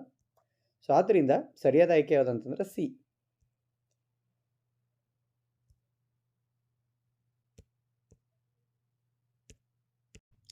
ಸೊ ಮುಂದಿನ ಪ್ರಶ್ನೆಯನ್ನು ನೋಡೋಣ. ಪರಕೀಯ ಪರಾಗಸ್ಪರ್ಶ ಎಂದರೇನು? ನಿಷೇಚನದ ನಂತರ ಹೂವಿನಲ್ಲಿ ಉಂಟಾಗುವ ಬದಲಾವಣೆಗಳನ್ನು ಬರೆಯಿರಿ ಅನ್ನುವಂಥದ್ದು. ಒಂದು ಹೂವಿನ ಪರಾಗವು ಮತ್ತೊಂದು ಹೂವಿನ ಶಲಾಕಾಗ್ರಕ್ಕೆ ವರ್ಗಾವಣೆ ಆಗುವುದನ್ನು ಪರಕೀಯ ಪರಾಗಸ್ಪರ್ಶ ಅಂತೇಳಿ ಕರಿತೀವಿ. ನಿಷೇಚನದ ನಂತರ ಹೂವಿನಲ್ಲಿ ಉಂಟಾಗುವಂತಹ ಬದಲಾವಣೆಗಳನ್ನು ನೋಡ್ತಾ ಹೋದಾಗ ಅಂಡಾಣುವಿನ ಒಳಗೆ ಯುಗ್ಮಜವು ಹಲವು ಬಾರಿ ವಿಭಜನೆ ಹೊಂದಿ ಭ್ರೂಣವನ್ನು ಉಂಟು ಮಾಡುತ್ತದೆ. ಅಂಡಾಣುವಿನ ಸುತ್ತ ಒಂದು ಒರಟಾದ ಪದರವು ಬೆಳೆದು ನಿಧಾನವಾಗಿ ಬೀಜವಾಗಿ ಪರಿವರ್ತನೆಗೊಳ್ಳುತ್ತದೆ. ಅಂಡಾಶಯವು ಕ್ಷಿಪ್ರವಾಗಿ ಬೆಳೆದು ಮಾಗಿ ಹಣ್ಣಾಗುತ್ತದೆ. ಪುಷ್ಪದಳ, ಪುಷ್ಪಪತ್ರ, ಕೇಸರಗಳು, ಶಲಾಕಾನಳಿಕೆ ಮತ್ತು ಶಲಾಕಾಗ್ರಗಳು ಸುಕ್ಕಾಗಿ ಉದುರಿ ಹೋಗುತ್ತವೆ ಅನ್ನುವಂಥದ್ದು. ಇನ್ನು ಮಾದರಿ ಪ್ರಶ್ನೆ ಪತ್ರಿಕೆ 2ರಲ್ಲಿ ಕೇಳಿರ್ತಕ್ಕಂಥ ಪ್ರಶ್ನೆಗಳನ್ನು ನೋಡೋಣ. ಕಾಯ್ದೆ ಸಂತಾನೋತ್ಪತ್ತಿ ಯಾವುದಾದರೂ ಎರಡು ಅನುಕೂಲಗಳನ್ನು ತಿಳಿಸಿ ಅನ್ನುವಂಥದ್ದು. ಈ ವಿಧಾನವನ್ನು ಕಸಿ ಮಾಡುವಿಕೆಯಂತಹ ವಿಧಾನಗಳಲ್ಲಿ ಕೃಷಿ ಉದ್ದೇಶಕ್ಕಾಗಿ ಬಳಸಬಹುದು. ಈ ವಿಧಾನದಿಂದ ಬೆಳೆದ ಸಸ್ಯಗಳು ಬೀಜಗಳಿಂದ ಬೆಳೆಸಿದ ಸಸ್ಯಗಳಿಗಿಂತ ಮುಂಚಿತವಾಗಿ ಹೂವು ಮತ್ತು ಹಣ್ಣುಗಳನ್ನು ಬಿಡುತ್ತವೆ. ಬೀಜಗಳನ್ನು ಉತ್ಪತ್ತಿ ಮಾಡುವ ಸಾಮರ್ಥ್ಯ ಕಳೆದುಕೊಂಡ ಸಸ್ಯಗಳಲ್ಲಿ ಈ ವಿಧಾನಗಳು ಸಂತಾನೋತ್ಪತ್ತಿಯನ್ನು ಸಾಧ್ಯವಾಗಿಸುತ್ತವೆ. ಈ ವಿಧಾನದಲ್ಲಿ ಉತ್ಪತ್ತಿಯಾದ ಎಲ್ಲ ಸಸ್ಯಗಳು ಅನುವಂಶೀಯವಾಗಿ ಪೋಷಕ ಸಸ್ಯಗಳನ್ನು ಬಹುತೇಕವಾಗಿ ಹೋಲುತ್ತವೆ. ಸೊ ಇವೆಲ್ಲ ಏನಪ್ಪ ಅಂತಂದ್ರೆ ಕಾಯ ಸಂತಾನೋತ್ಪತ್ತಿಯ ಅನುಕೂಲಗಳು. ಇದ ವಿಷಯಕ್ಕೆ ಸಂಬಂಧಪಟ್ಟಂತೆ ಮತ್ತೊಂದು ರೀತಿಯ ಪ್ರಶ್ನೆಯನ್ನು ಕೇಳಲಾಗಿದೆ. ಎಂಥ ಪ್ರಶ್ನೆ ಅಂತಂದರೆ, ಕಾಯ್ದೆ ಸಂತಾನೋತ್ಪತ್ತಿಯು ರೈತರಿಗೆ ಒಂದು ವರದಾನವಾಗಿದೆ, ಹೇಗೆ ವಿವರಿಸಿ ಅನ್ನುವಂಥದ್ದು. ಅದಕ್ಕೂ ಸಹ ಇದೇ ಉತ್ತರವನ್ನು ಬರೀಬೇಕಾಗುತ್ತೆ. ಶಲಾಕಾಗ್ರದ ಮೇಲೆ ಪರಾಗದ ಮಳುವಿಕೆಯನ್ನು ತೋರಿಸುವ ಚಿತ್ರವನ್ನು ಬರೆಯಿರಿ. ಅಂಡಾಶಯ ಭಾಗವನ್ನು ಗುರುತಿಸಿ ಅನ್ನುವಂಥದ್ದು. ಚಿತ್ರವನ್ನು ಬಿಡಿಸಿ ಭಾಗವನ್ನು ಗುರುತಿಸಬಹುದು. ಜರಾಯುವಿನ ರಚನೆ ಮತ್ತು ಕಾರ್ಯವನ್ನು ವಿವರಿಸಿ ಅನ್ನುವಂಥದ್ದು. ಜರಾಯು ಭ್ರೂಣದ ಅಂಗಾಂಶ ಭಾಗದಲ್ಲಿ ವಿಲಯಗಳನ್ನು ಮತ್ತು ತಾಯಿಯ ಕೆಳಗಿನ ಭಾಗದಲ್ಲಿ ವಿಲಯಗಳನ್ನು ಸುತ್ತುವರಿದಂತೆ ರಕ್ತಾವಕಾಶಗಳನ್ನು ಹೊಂದಿದೆ. ಇದರ ಕಾರ್ಯ ಏನು ಅಂತ ನೋಡಿದಾಗ, ತಾಯಿಯ ರಕ್ತದ ಮೂಲಕ ಭ್ರೂಣಕ್ಕೆ ಪೋಷಣೆಯನ್ನು ಒದಗಿಸುತ್ತದೆ. ತಾಯಿಯಿಂದ ಭ್ರೂಣಕ್ಕೆ ಗ್ಲೂಕೋಸ್ ಮತ್ತು ಆಕ್ಸಿಜನ್ ಹಾದು ಹೋಗಲು ವಿಶೇಷವಾದ ಮೇಲ್ಮೈ ಒದಗಿಸುತ್ತದೆ. ಭ್ರೂಣ ಉತ್ಪತ್ತಿ ಮಾಡುವ ತ್ಯಾಜ್ಯಗಳ ಪದಾರ್ಥಗಳನ್ನು ಹೊರಹಾಕಲು ಇದು ಸಹಾಯ ಮಾಡುತ್ತದೆ. ಇನ್ನು ಮುಂದಿನ ಪ್ರಶ್ನೆ, ಪ್ರೊಸ್ಟೇಟ್ ಗ್ರಂಥಿ ಮತ್ತು ಟೆಸ್ಟೋಸ್ಟೆರಾನ್ ಹಾರ್ಮೋನ್ನ ಕಾರ್ಯಗಳೇನು ಅನ್ನುವಂಥದ್ದು. ಪರೀಕ್ಷೆಯಲ್ಲಿ ಹೇಗೆ ಪೂರಕವಾಗಿವೆ ಇವೆರಡರ ಕಾರ್ಯಗಳು ಅನ್ನುವಂಥ ಪ್ರಶ್ನೆ ಕೇಳಲಾಗಿದೆ. ಇವು ತಮ್ಮ ಸ್ರವಿಕೆಗಳಿಂದ ವೀರ್ಯಾಣುಗಳಿಗೆ ಪೋಷಣೆ ಮತ್ತು ಅವುಗಳ ಸಾಗಾಣಿಕೆಯನ್ನು ಸುಲಭಗೊಳಿಸುತ್ತವೆ. ಆದ್ದರಿಂದ ಇದು ಪರಸ್ಪರ ಪೂರ್ವಕವಾಗಿವೆ ಅನ್ನುವಂಥದ್ದನ್ನು ನಾವು ಹೇಳಬಹುದು. ಮಾದರಿ ಪ್ರಶ್ನೆ ಪತ್ರಿಕೆ 3ರಲ್ಲಿ ಬಂದಿರತಕ್ಕಂಥ ಪ್ರಶ್ನೆಗಳನ್ನು ನೋಡ್ತಾ ಹೋಗೋಣ. ರೈಸೋಪಸ್ಸು ಬೀಜಾಣು ಉತ್ಪಾದನೆ, ಸ್ಪೈರೋಗೈರ ತುಂಡರಿಕೆ ವಿಧಾನದಿಂದ ಸಂತಾನೋತ್ಪತ್ತಿ ನಡೀತದೆ. ಹೂವೊಂದರಲ್ಲಿ ಗಂಡು ಲಿಂಗಾಣು ಚಲಿಸುವ ಸರಿಯಾದ ಮಾರ್ಗ ಅನ್ನುವಂಥದ್ದು. ಸೊ ಸರಿಯಾದ ಆಯ್ಕೆ ಶಲಾಕಾಗ್ರ, ಪರಾಗನಳಿಕೆ, ಅಂಡಾಶಯ. ಗರ್ಭ ನಿರೋಧಕತೆಯಲ್ಲಿ ಶಸ್ತ್ರಚಿಕಿತ್ಸಾ ವಿಧಾನವು ಮೌಖಿಕ ವಿಧಾನಕ್ಕಿಂತ ಉತ್ತಮ ಏಕೆ ಅನ್ನುವಂಥದ್ದು. ಸೊ ಮೌಖಿಕ ವಿಧಾನ ಅಂತ ಬಾಯಿಯಿಂದ ತೆಗೆದುಕೊಳ್ತಕ್ಕಂಥ ಔಷಧಿಗಳು ಅಂತ. ಸೇವಿಸಿ ದೇಹದಲ್ಲಿ ಅಂಡಗಳು ಬಿಡುಗಡೆ ಆಗದಂತೆ ಹಾಗೂ ನಿಷೇಚನ ನಡೆಯದಂತೆ ದೇಹದ ಹಾರ್ಮೋನ್ಗಳ ಸಮತೋಲನ ಬದಲಾಯಿಸುವ ವಿಧಾನ ಒಳಗೊಂಡಿದೆ. ಇದರಿಂದ ಅಡ್ಡ ಪರಿಣಾಮ ಆಗ್ತಕ್ಕಂಥ ಸಾಧ್ಯತೆ ಇದೆ. ಆದರೆ ಶಸ್ತ್ರಚಿಕಿತ್ಸಾ ವಿಧಾನದ ಸುರಕ್ಷಿತವಾಗಿರುವಂತೆ ಇದು ರಕ್ಷಿಸುತ್ತದೆ ಅನ್ನುವಂಥದ್ದು. ಇನ್ನು ಮಗುವಿನ ಬೆಳವಣಿಗೆಯಲ್ಲಿ ಗರ್ಭಾಶಯ ಮತ್ತು ಜರಾಯುವಿನ ಪಾತ್ರವು ಪರಸ್ಪರ ಪೂರಕವಾಗಿದೆ, ಹೇಗೆ ವಿವರಿಸಿ ಅನ್ನುವಂಥದ್ದು. ಇದರ ಬಗ್ಗೆ ಆಲ್ರೆಡಿ ನಾವು ಜರಾಯು ಭ್ರೂಣದ ಬೆಳವಣಿಗೆಯಲ್ಲಿ ಹೇಗೆ ಮಹತ್ವದ ಪಾತ್ರ ವಹಿಸುತ್ತದೆ ಅನ್ನುವಂಥದ್ರ ಬಗ್ಗೆ ಪ್ರಶ್ನೆಯನ್ನು ಕೇಳಲಾಗಿತ್ತು. ಅದರ ಬಗ್ಗೆ ನಾವು ನೋಡಿದ್ದೀವಿ ಆಲ್ರೆಡಿ. ಇನ್ನು ಮಾನವನ ಗಂಡು ಸಂತಾನೋತ್ಪತ್ತಿ ವ್ಯೂಹದಲ್ಲಿ ವೃಷಣಗಳ ಸ್ಥಾನ ಮತ್ತು ಪ್ರೊಸ್ಟೇಟ್ ಗ್ರಂಥಿಯ ಪಾತ್ರ ಪರಸ್ಪರ ಪೂರಕವಾಗಿ ಹೇಗೆ ವಿವರಿಸಿ ಅನ್ನುವಂಥದ್ದು. ದೇಹದಲ್ಲಿ ವೃಷಣಗಳ ಸ್ಥಾನ ವೀರ್ಯಾಣುಗಳ ಉತ್ಪಾದನೆ ದೇಹದ ಉಷ್ಣತೆಯಿಂದ ಕಡಿಮೆ ಉಷ್ಣತೆಯ ಅವಶ್ಯಕತೆ ಇದೆ ಮತ್ತು ಪ್ರೊಸ್ಟೇಟ್ ಗ್ರಂಥಿ ತಮ್ಮ ಸ್ರವಿಕೆಗಳ ಮೂಲಕ ವೀರ್ಯಾಣುಗಳ ಸಾಗಾಣಿಕೆಯನ್ನು ಸುಲಭಗೊಳಿಸುತ್ತವೆ. ಹೀಗೆ ಇವೆರಡರ ಕೆಲಸಗಳು ಪರಸ್ಪರ ಪೂರಕವಾಗಿವೆ ಅನ್ನುವಂಥದ್ದನ್ನು ನಾವು ಹೇಳಬಹುದು. ಇನ್ನು ಮಾದರಿ ಪ್ರಶ್ನೆ ಪತ್ರಿಕೆ 4ರಲ್ಲಿ ಕೇಳಿರ್ತಕ್ಕಂಥ ಪ್ರಶ್ನೆಗಳು. ಕಾಯಿಜ ರೀತಿಯ ಸಂತಾನೋತ್ಪತ್ತಿಯನ್ನು ರೈತರಿಗೆ ಒಂದು ವರದಾನವಾಗಿ ಪರಿಗಣಿಸ್ಬೋದು. ಹೇಗೆ ನೋಡ್ರಿ, ಇದೇ ಜಸ್ಟ್ ನಾವು ಏನು ಮಾಡಿದ್ವಿ, ಈ ಪ್ರಶ್ನೆಯನ್ನು ನೋಡಿದ್ವಿ. ರೈತರಿಗೆ ಹೇಗೆ ವರದಾನವಾಗಿವೆ ಅನ್ನೋಂಥದ್ದು ಪ್ರಶ್ನೆ ಕೇಳ್ಬೋದು ಅಂಥೇಳಿ ಅಲ್ಲಿ ನೋಡ್ಬೋದು ನಾವು. ಮಾನವನ ಪುರುಷ ಸಂತಾನೋತ್ಪತ್ತಿ ವ್ಯೂಹದಲ್ಲಿ ವೃಷಣಗಳ ಪ್ರೊಸ್ಟೇಟ್ ಗ್ರಂಥಿ ಪಾತ್ರವೇನು ಅನ್ನೋದು ಆಲ್ರೆಡಿ ಅದೇ ರೀತಿಯ ಪ್ರಶ್ನೆಯನ್ನು ಈ ಹಿಂದೆ ಕೇಳಲಾಗಿತ್ತು. ಭ್ರೂಣವು ತಾಯಿಯ ರಕ್ತದಿಂದ ಪೋಷಣೆ ಹೇಗೆ ಪಡೆಯುತ್ತದೆ ಅಂತ ನೋಡ್ರಿ, ಒಂದೇ ಉತ್ತರ, ಆದರೆ ಪ್ರಶ್ನೆಗಳ ಉತ್ತರ ಬೇರೆ ಬೇರೆ ಅಲ್ಲ. ಭ್ರೂಣವು ತಾಯಿಯ ರಕ್ತದಿಂದ ಪೋಷಣೆಯನ್ನು ಹೇಗೆ ಪಡೆಯುತ್ತದೆ, ಆಮೇಲೆ ತಾಯಿಯ ಗರ್ಭದಲ್ಲಿ ಬೆಳೀತಕ್ಕಂಥ ಮಗು ತಾಯಿಯಿಂದ ಪೋಷಣೆಯನ್ನು ಹೇಗೆ ಪಡೆಯುತ್ತದೆ, ಜರಾಯುವಿನ ಪಾತ್ರವೇನು. ಸೊ ಇವೆಲ್ಲವುಗಳಿಗೆ ಪ್ರಶ್ನೆಗಳಿಗೆ ಉತ್ತರ ಒಂದೇ. ಸೊ ಇನ್ನು ಮಾನವರಲ್ಲಿ ಅನುಸರಿಸಬಹುದಾದ ವಿವಿಧ ಗರ್ಭ ನಿರೋಧಕತ ವಿಧಾನಗಳು ಯಾವುವು ಅನ್ನುವಂಥದ್ದು. ವೀರ್ಯಾಣು ಅಂಡಾಣು ತಲುಪದ ಹಾಗೆ ಯಾಂತ್ರಿಕ ತಡೆಗಳಾಗಿರ್ತಕ್ಕಂಥ ಕಾಂಡಮ್ ಅಥವಾ ಯೂನಿಚೀಲ ಅಳವಡಿಸುವುದು, ಖಂಡಗಳು ಬಿಡುಗಡೆಯಾಗದ ಹಾಗೆ ಹಾಗೂ ನಿಷೇಚನ ನಡೆಯದಂತೆ ದೇಹದ ಹಾರ್ಮೋನುಗಳ ಸಮತೋಲನ ಬದಲಾಯಿಸುವುದು ಶಸ್ತ್ರಚಿಕಿತ್ಸಾ ವಿಧಾನ. ಇನ್ನು ತುಂಡರಿಕೆ ಮತ್ತು ಪುನರುತ್ಪಾದನೆ ನಡುವಿನ ಒಂದು ವ್ಯತ್ಯಾಸವನ್ನು ತಿಳಿಸಿ ಅನ್ನುವಂಥದ್ದು. ಇದು ನೋಡಿರಿ, ತುಂಡರಿಕೆ ಅಂತಕ್ಕಂಥದ್ದು ಒಂದು ಜೀವಿಯ ಬೆಳವಣಿಗೆ ಹೊಂದಿದ ನಂತರ ಅನೇಕ ಸಣ್ಣ ಸಣ್ಣ ತುಂಡುಗಳು ಹೊಸ ಜೀವಿಗಳಾಗಿ ಬೆಳವಣಿಗೆ ಹೊಂದವೆ. ಇನ್ನು ಪುನರುತ್ಪಾದನೆ ಸಂಪೂರ್ಣವಾಗಿ ವಿಭೇದೀಕರಿಸಿದ ಒಂದು ಜೀವಿಯು ಯಾವುದೋ ಕಾರಣದಿಂದಾಗಿ ತುಂಡಾದರೆ ಅನೇಕ ಚೂರುಗಳಾಗಿ ಮುರಿದು ಹೋದರೆ ಆ ಚೂರುಗಳು ಪ್ರತ್ಯೇಕ ಜೀವಿಗಳಾಗಿ ಬೆಳೆಯುತ್ತವೆ ಅನ್ನುವಂಥದ್ದು. ಸೊ ಇಲ್ಲಿಯವರೆಗೆ ನಾವು ಜೀವಿಗಳು ಹೇಗೆ ಸಂತಾನೋತ್ಪತ್ತಿ ನಡೆಸುತ್ತೆ ಅನ್ನುವಂಥ ಪಾಠದಲ್ಲಿ ಬಂದಿರತಕ್ಕಂಥ ಪ್ರಶ್ನೆಗಳನ್ನು ನೋಡಿದ್ವಿ. ಸೊ ಇದರ ಆಧಾರದ ಮೇಲೆ ನಾವು ಬರ್ತಕ್ಕಂಥ ಪರೀಕ್ಷೆಗಳಲ್ಲಿ ಈ ಪಾಠದ ಮೇಲೆ ಯಾವ ರೀತಿ ಪ್ರಶ್ನೆಯನ್ನು ಕೇಳಬಹುದು ಅಂತ ವಿಚಾರ ಮಾಡಿದಾಗ, ಸಸ್ಯಗಳ ನೋಡ್ರಿ, ಅಲೈಂಗಿಕ ಸಂತಾನೋತ್ಪತ್ತಿಯಲ್ಲಿ ಮಕ್ಕಳು ಗಮನಿಸಬೇಕಾಗಿರ್ತಕ್ಕಂಥ ಅಥವಾ ತಯಾರಿ ಮಾಡಿಕೊಳ್ಬೇಕಾಗಿರ್ತಕ್ಕಂಥ ಅಂಶಗಳು ಏನಂತಂದರೆ, ಅಲೈಂಗಿಕ ಸಂತಾನೋತ್ಪತ್ತಿಯ ವಿಧಗಳಿವೆಯಲ್ಲ, ವಿದಳನ, ಮಗ್ಗುವಿಕೆ, ಆಮೇಲೆ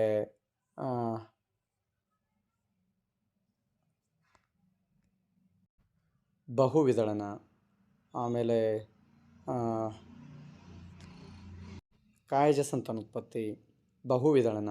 ಸೊ ಈ ರೀತಿ ಏನು ಅಲೈಂಗಿಕ ರೀತಿಯ ಸಂತಾನೋತ್ಪತ್ತಿಗಳು ನೋಡ್ರಿ.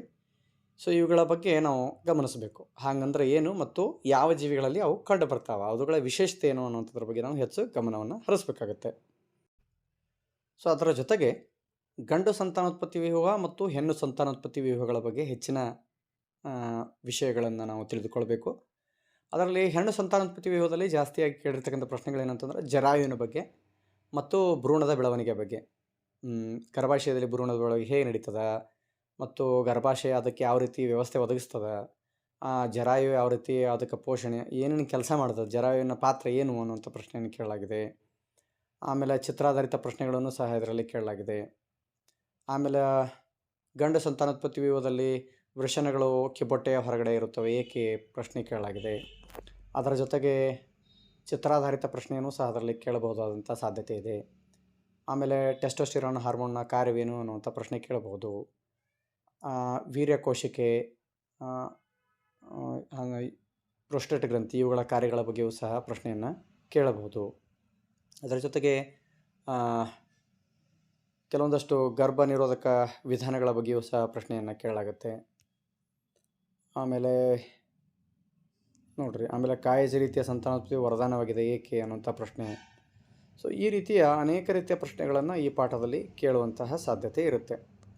ಆಮೇಲೆ ಈ ಸಸ್ಯದ ಸಂತಾನೋತ್ಪತ್ತಿಯಲ್ಲಿ ಚಿತ್ರ, ಹೌದಾ, ಪರಾಗದ ಮೊಳೆಯುವಿಕೆ ಹೇಗೆ ನಡೀತದೆ ಅದರ ಚಿತ್ರ ಪ್ರಶ್ನೆ ಕೇಳುವಂಥ ಸಾಧ್ಯತೆ ಇರುತ್ತೆ. ಸೊ ಈ ರೀತಿ ಈ ಪಾಠದಲ್ಲಿ ಕೆಲವೊಂದಷ್ಟು ಅಂಶಗಳನ್ನು ನಾವು ಸವಿವರವಾಗಿ ಚೆನ್ನಾಗಿ ತಯಾರಿ ಮಾಡಿಕೊಳ್ಬೇಕು. ಇನ್ನು ಮುಂದಿನ ಪಾಠವನ್ನು ನೋಡ್ತಾ ಹೋಗೋಣ. ಮುಂದಿನ ಪಾಠ ಅನುವಂಶೀಯತೆ. ಮಾದರಿ ಪ್ರಶ್ನೆ ಪತ್ರಿಕೆ 1ರಲ್ಲಿ ಕೇಳಿರ್ತಕ್ಕಂಥ ಪ್ರಶ್ನೆಗಳನ್ನು ನೋಡ್ತಾ ಹೋಗೋಣ. ಲೈಂಗಿಕ ಸಂತಾನೋತ್ಪತ್ತಿ ಹೆಚ್ಚು ಭಿನ್ನತೆಗಳನ್ನು ಉಂಟು ಮಾಡುತ್ತದೆ ಏಕೆ ಅನ್ನುವಂಥದ್ದು. ಲೈಂಗಿಕ ಸಂತಾನೋತ್ಪತ್ತಿ 2 ಅಥವಾ ಹೆಚ್ಚು ಜೀವಿಗಳಲ್ಲಿ ಭಿನ್ನತೆಗಳನ್ನು ಒಟ್ಟುಗೂಡಿಸುತ್ತದೆ. 2 ವಿಭಿನ್ನ ಜೀವಿಗಳ DNA ಅಣುಗಳ ಸೇರುವಿಕೆ ಪ್ರಕ್ರಿಯೆ ಇರುವುದರಿಂದ ವಿಭಿನ್ನತೆಗಳು ಹೆಚ್ಚಾಗಿರುತ್ತವೆ ಅನ್ನುವಂಥದ್ದು. ಇನ್ನು ದುಂಡಾದ ಬೀಜವನ್ನು ಉತ್ಪಾದಿಸುವ ಬಟಾಣಿ ಸಸ್ಯದೊಂದಿಗೆ ಸಂಕರಣಗೊಳಿಸಲಾಗಿದೆ.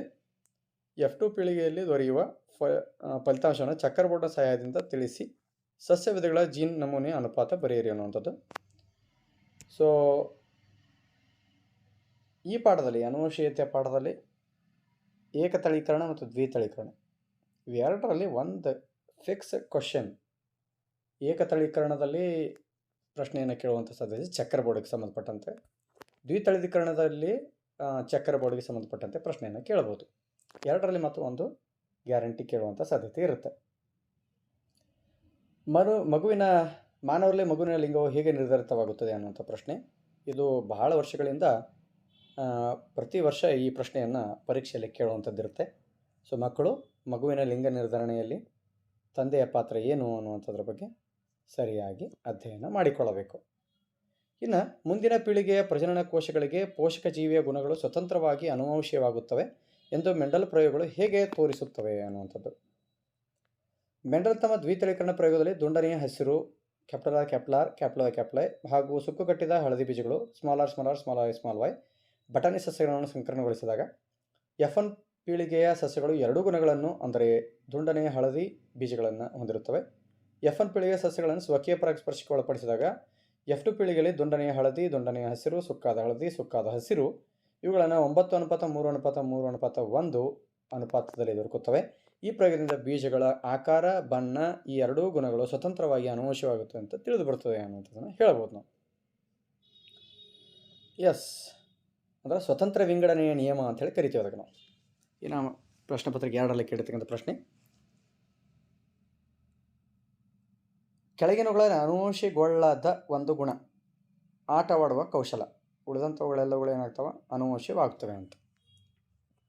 ಎತ್ತರ ಬಟಾಣಿ ಸಸ್ಯವನ್ನು ಕುಬ್ಜ ಬಟಾಣಿ ಸಸ್ಯವನ್ನು ಸಂಕರಣಗೊಳಿಸಿದಾಗ F1 ಪೀಳಿಗೆಯಲ್ಲಿ ದೊರೆಯುವ ಸಸ್ಯಗಳ ವಿಧಗಳನ್ನು F2 ಚಕ್ರ ಬೋರ್ಡನ್ನು ರಚಿಸಿ. ನೋಡಿರಿ, ಇದಾಗ ಹೇಳಿದೆ ನಾನು, ಚಕ್ರ ಬೋರ್ಡ್ ಅನ್ನುವಂಥದ್ದು ಒಂದು ಫಿಕ್ಸ್ ಕ್ವಶನ್. ಅಥವಾ ದುಂಡನೆಯ ಹಸಿರು ನೋಡಿರಿ, ದ್ವಿತಳೀಕರಣಕ್ಕೆ ಸಂಬಂಧಪಟ್ಟಂತೆ ಒಂದು ಚಕ್ರ ಬೋರ್ಡ್. ಅದು ಇದನ್ನು ತಾವು ಗಮನಿಸಬೇಕು. ನೋಡಿರಿ ಮತ್ತೆ ಬಂತು ನೋಡಿರಿ, ಮಾದರಿ ಪ್ರಶ್ನೆ ಪತ್ರಿಕೆ 3ರಲ್ಲಿಯೂ ಸಹ ಪ್ರಶ್ನೆಯನ್ನು ಕೇಳಲಾಗಿದೆ. ಅದು ಲೈಂಗಿಕ ರೀತಿಯ ಸಂತಾನೋತ್ಪತ್ತಿಯಲ್ಲಿ ಪೋಷಕ ಜೀವಿಗಳನ್ನು ಸಂಪೂರ್ಣವಾಗಿ ಹೋಲುವ ಮರಿಜೀವಿಗಳು ಪ್ರತಿಗಳು ಉಂಟಾಗಲಾರವು, ಸಮರ್ಥಿಸಿ ಅನ್ನುವಂಥದ್ದು. ಇದೇ ಪ್ರಶ್ನೆಯನ್ನು ಮಾದರಿ ಪ್ರಶ್ನೆ ಪತ್ರಿಕೆ 1ರಲ್ಲಿಯೂ ಸಹ ಕೇಳಲಾಗಿತ್ತು. ಪ್ರಶ್ನೆ ಬೇರೆ ಇತ್ತು, ಆದರೆ ಉತ್ತರ ಮಾತ್ರ ಸೇಮ್. ಅದೇನಂತಂದರೆ ಲೈಂಗಿಕ ರೀತಿಯ ಸಂತಾನೋತ್ಪತ್ತಿಯಲ್ಲಿ ಭಿನ್ನತೆಗಳು ಇರ್ತಾವ ಯಾಕೆ ಅಂತ ಪ್ರಶ್ನೆ ಕೇಳಲಾಗಿತ್ತು. ಉತ್ತರ ಅದೇ. ಇಲ್ಲಿ ಲೈಂಗಿಕ ಸಂತಾನೋತ್ಪತ್ತಿ ಪೋಷಕ ಜೀವಿಗಳನ್ನು ಸಂಪೂರ್ಣವಾಗಿ ಹೋಲುವ ಜೀವಿಗಳ ಪ್ರತಿಗಳು ಉಂಟಾಗಲಾರವು, ಅಂದರೆ ಭಿನ್ನತೆಗಳು ಇರ್ತಾವ ಅಂದಂಗಾಯಿತು. ನೋಡಿ, ಇದು ಪ್ರಶ್ನೆ ಅದೇ, ಅದು ಪ್ರಶ್ನೆ ಅದೇ, ಅದರಲ್ಲಿ ಭಿನ್ನತೆ ಅಂತ ಶಬ್ದ ಬಳಸಲಾಗಿದೆ. ಇಲ್ಲಿ ಒಂದಕ್ಕೊಂದು ಹೋಲುವುದಿಲ್ಲ ಅಂತ ಬಳಸ್ಯಾರ. ಒಂದಕ್ಕೊಂದು ಹೋಲುವುದಿಲ್ಲ ಅಂದರೆ ಭಿನ್ನತೆ ಅಂತ ಅದರ ಅರ್ಥ. ಉತ್ತರ ಸೇಮ್. ಇನ್ನು ನೋಡಿರಿ, ದ್ವಿತಳೀಕರಣಕ್ಕೆ ಸಂಬಂಧಪಟ್ಟಂತೆ ಚಕ್ಕರ್ ಬೋರ್ಡ್ ಬಿಡಿಸುವಂತಹ ಒಂದು ಪ್ರಶ್ನೆ ಪತ್ರಿಕೆ 4ರಲ್ಲಿ, ಹಲವು ಪೀಳಿಗೆಗಳ ಸಂತತಿಗಳಲ್ಲಿ ಒಂದು ಗುಣವು ಕಂಡುಬಂದಿದೆ ಎಂದರೆ ಆ ಗುಣವು ಎಂತಹ ಗುಣದ ಪ್ರಬಲ ಗುಣ ಅನ್ನುವಂಥದ್ದು. ತಂದೆಯೊಬ್ಬನಿಗೆ ಮಗುವಿನ ಲಿಂಗವನ್ನು ನಿರ್ಧರಿಸಲು ಹೊಣೆಗಾರನಾಗುವನು ಏಕೆ? ನೋಡ್ರಿ, ಅದೇ ಮಗುವಿನ ಲಿಂಗ ನಿರ್ಧರಣೆಯಲ್ಲಿ ತಂದೆಯ ಪಾತ್ರ ಏನು ಅನ್ನುವಂಥದ್ದು. ಮತ್ತೆ ನೋಡಿ, 4ನೇ ಮಾದರಿ ಪ್ರಶ್ನೆ ಪತ್ರಿಕೆಯಲ್ಲಿಯೂ ಸಹ ದ್ವಿತಳೀಕರಣಕ್ಕೆ ಸಂಬಂಧಪಟ್ಟಂತೆ ಚಕ್ಕರ್ ಬೋರ್ಡನ್ನು ನೀಡಲಾಗಿದೆ. ಇಲ್ಲಿ ಇನ್ನೊಂದು ಚಕ್ಕರ್ ಬೋರ್ಡ್ ಇದೆ, ಅಥವಾ ಪ್ರಶ್ನೆಯಲ್ಲಿಯೂ ಸಹ ಒಂದು ಚಕ್ಕರ್ ಬೋರ್ಡನ್ನು ಕೇಳಲಾಗಿದೆ.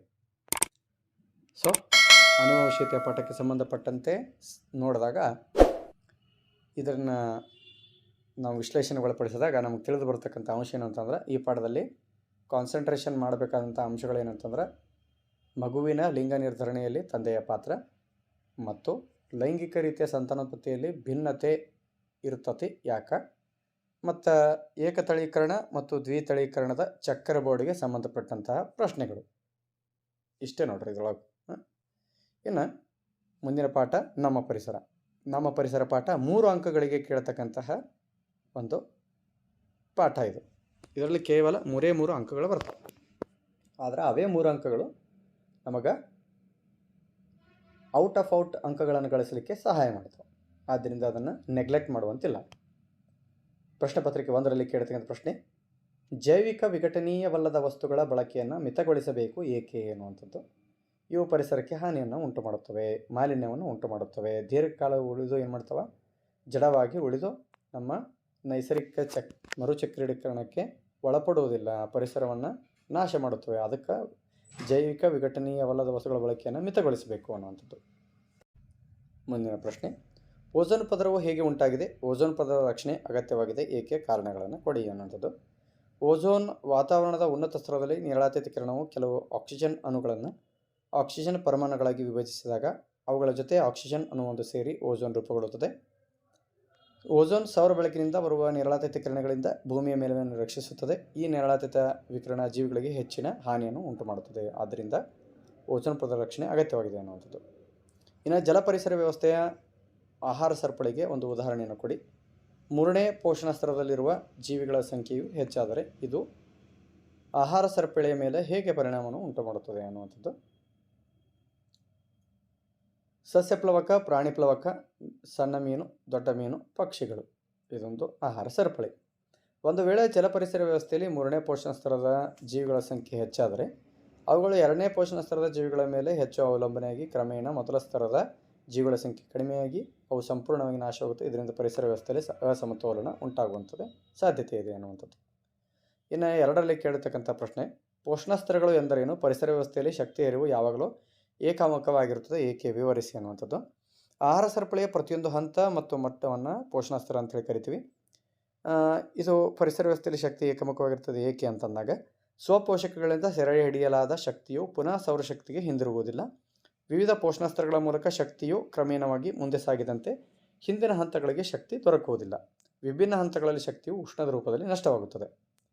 ಓಝೋನ್ ಎಂದರೇನು? ಓಝೋನ್ ಪದರದ ಕಾರ್ಯವೇನು? ಓಝೋನ್ ಪದರದ ಕುಸಿತಕ್ಕೆ ಕಾರಣಗಳೇನು ಅನ್ನುವಂಥದ್ದು. ಈಗಾಗಲೇ ಅದನ್ನು ನಾವು ಮಾದರಿ ಪ್ರಶ್ನೆ ಪತ್ರಿಕೆ 1ರಲ್ಲಿ ನೋಡಿದ್ದೇವೆ. ಮಾದರಿ ಪ್ರಶ್ನೆ ಪತ್ರಿಕೆ 3ರಲ್ಲಿಯೂ ಸಹ ಓಝೋನ್ ಬಗ್ಗೆನೇ ಪ್ರಶ್ನೆಯನ್ನು ಕೇಳಲಾಗಿದೆ.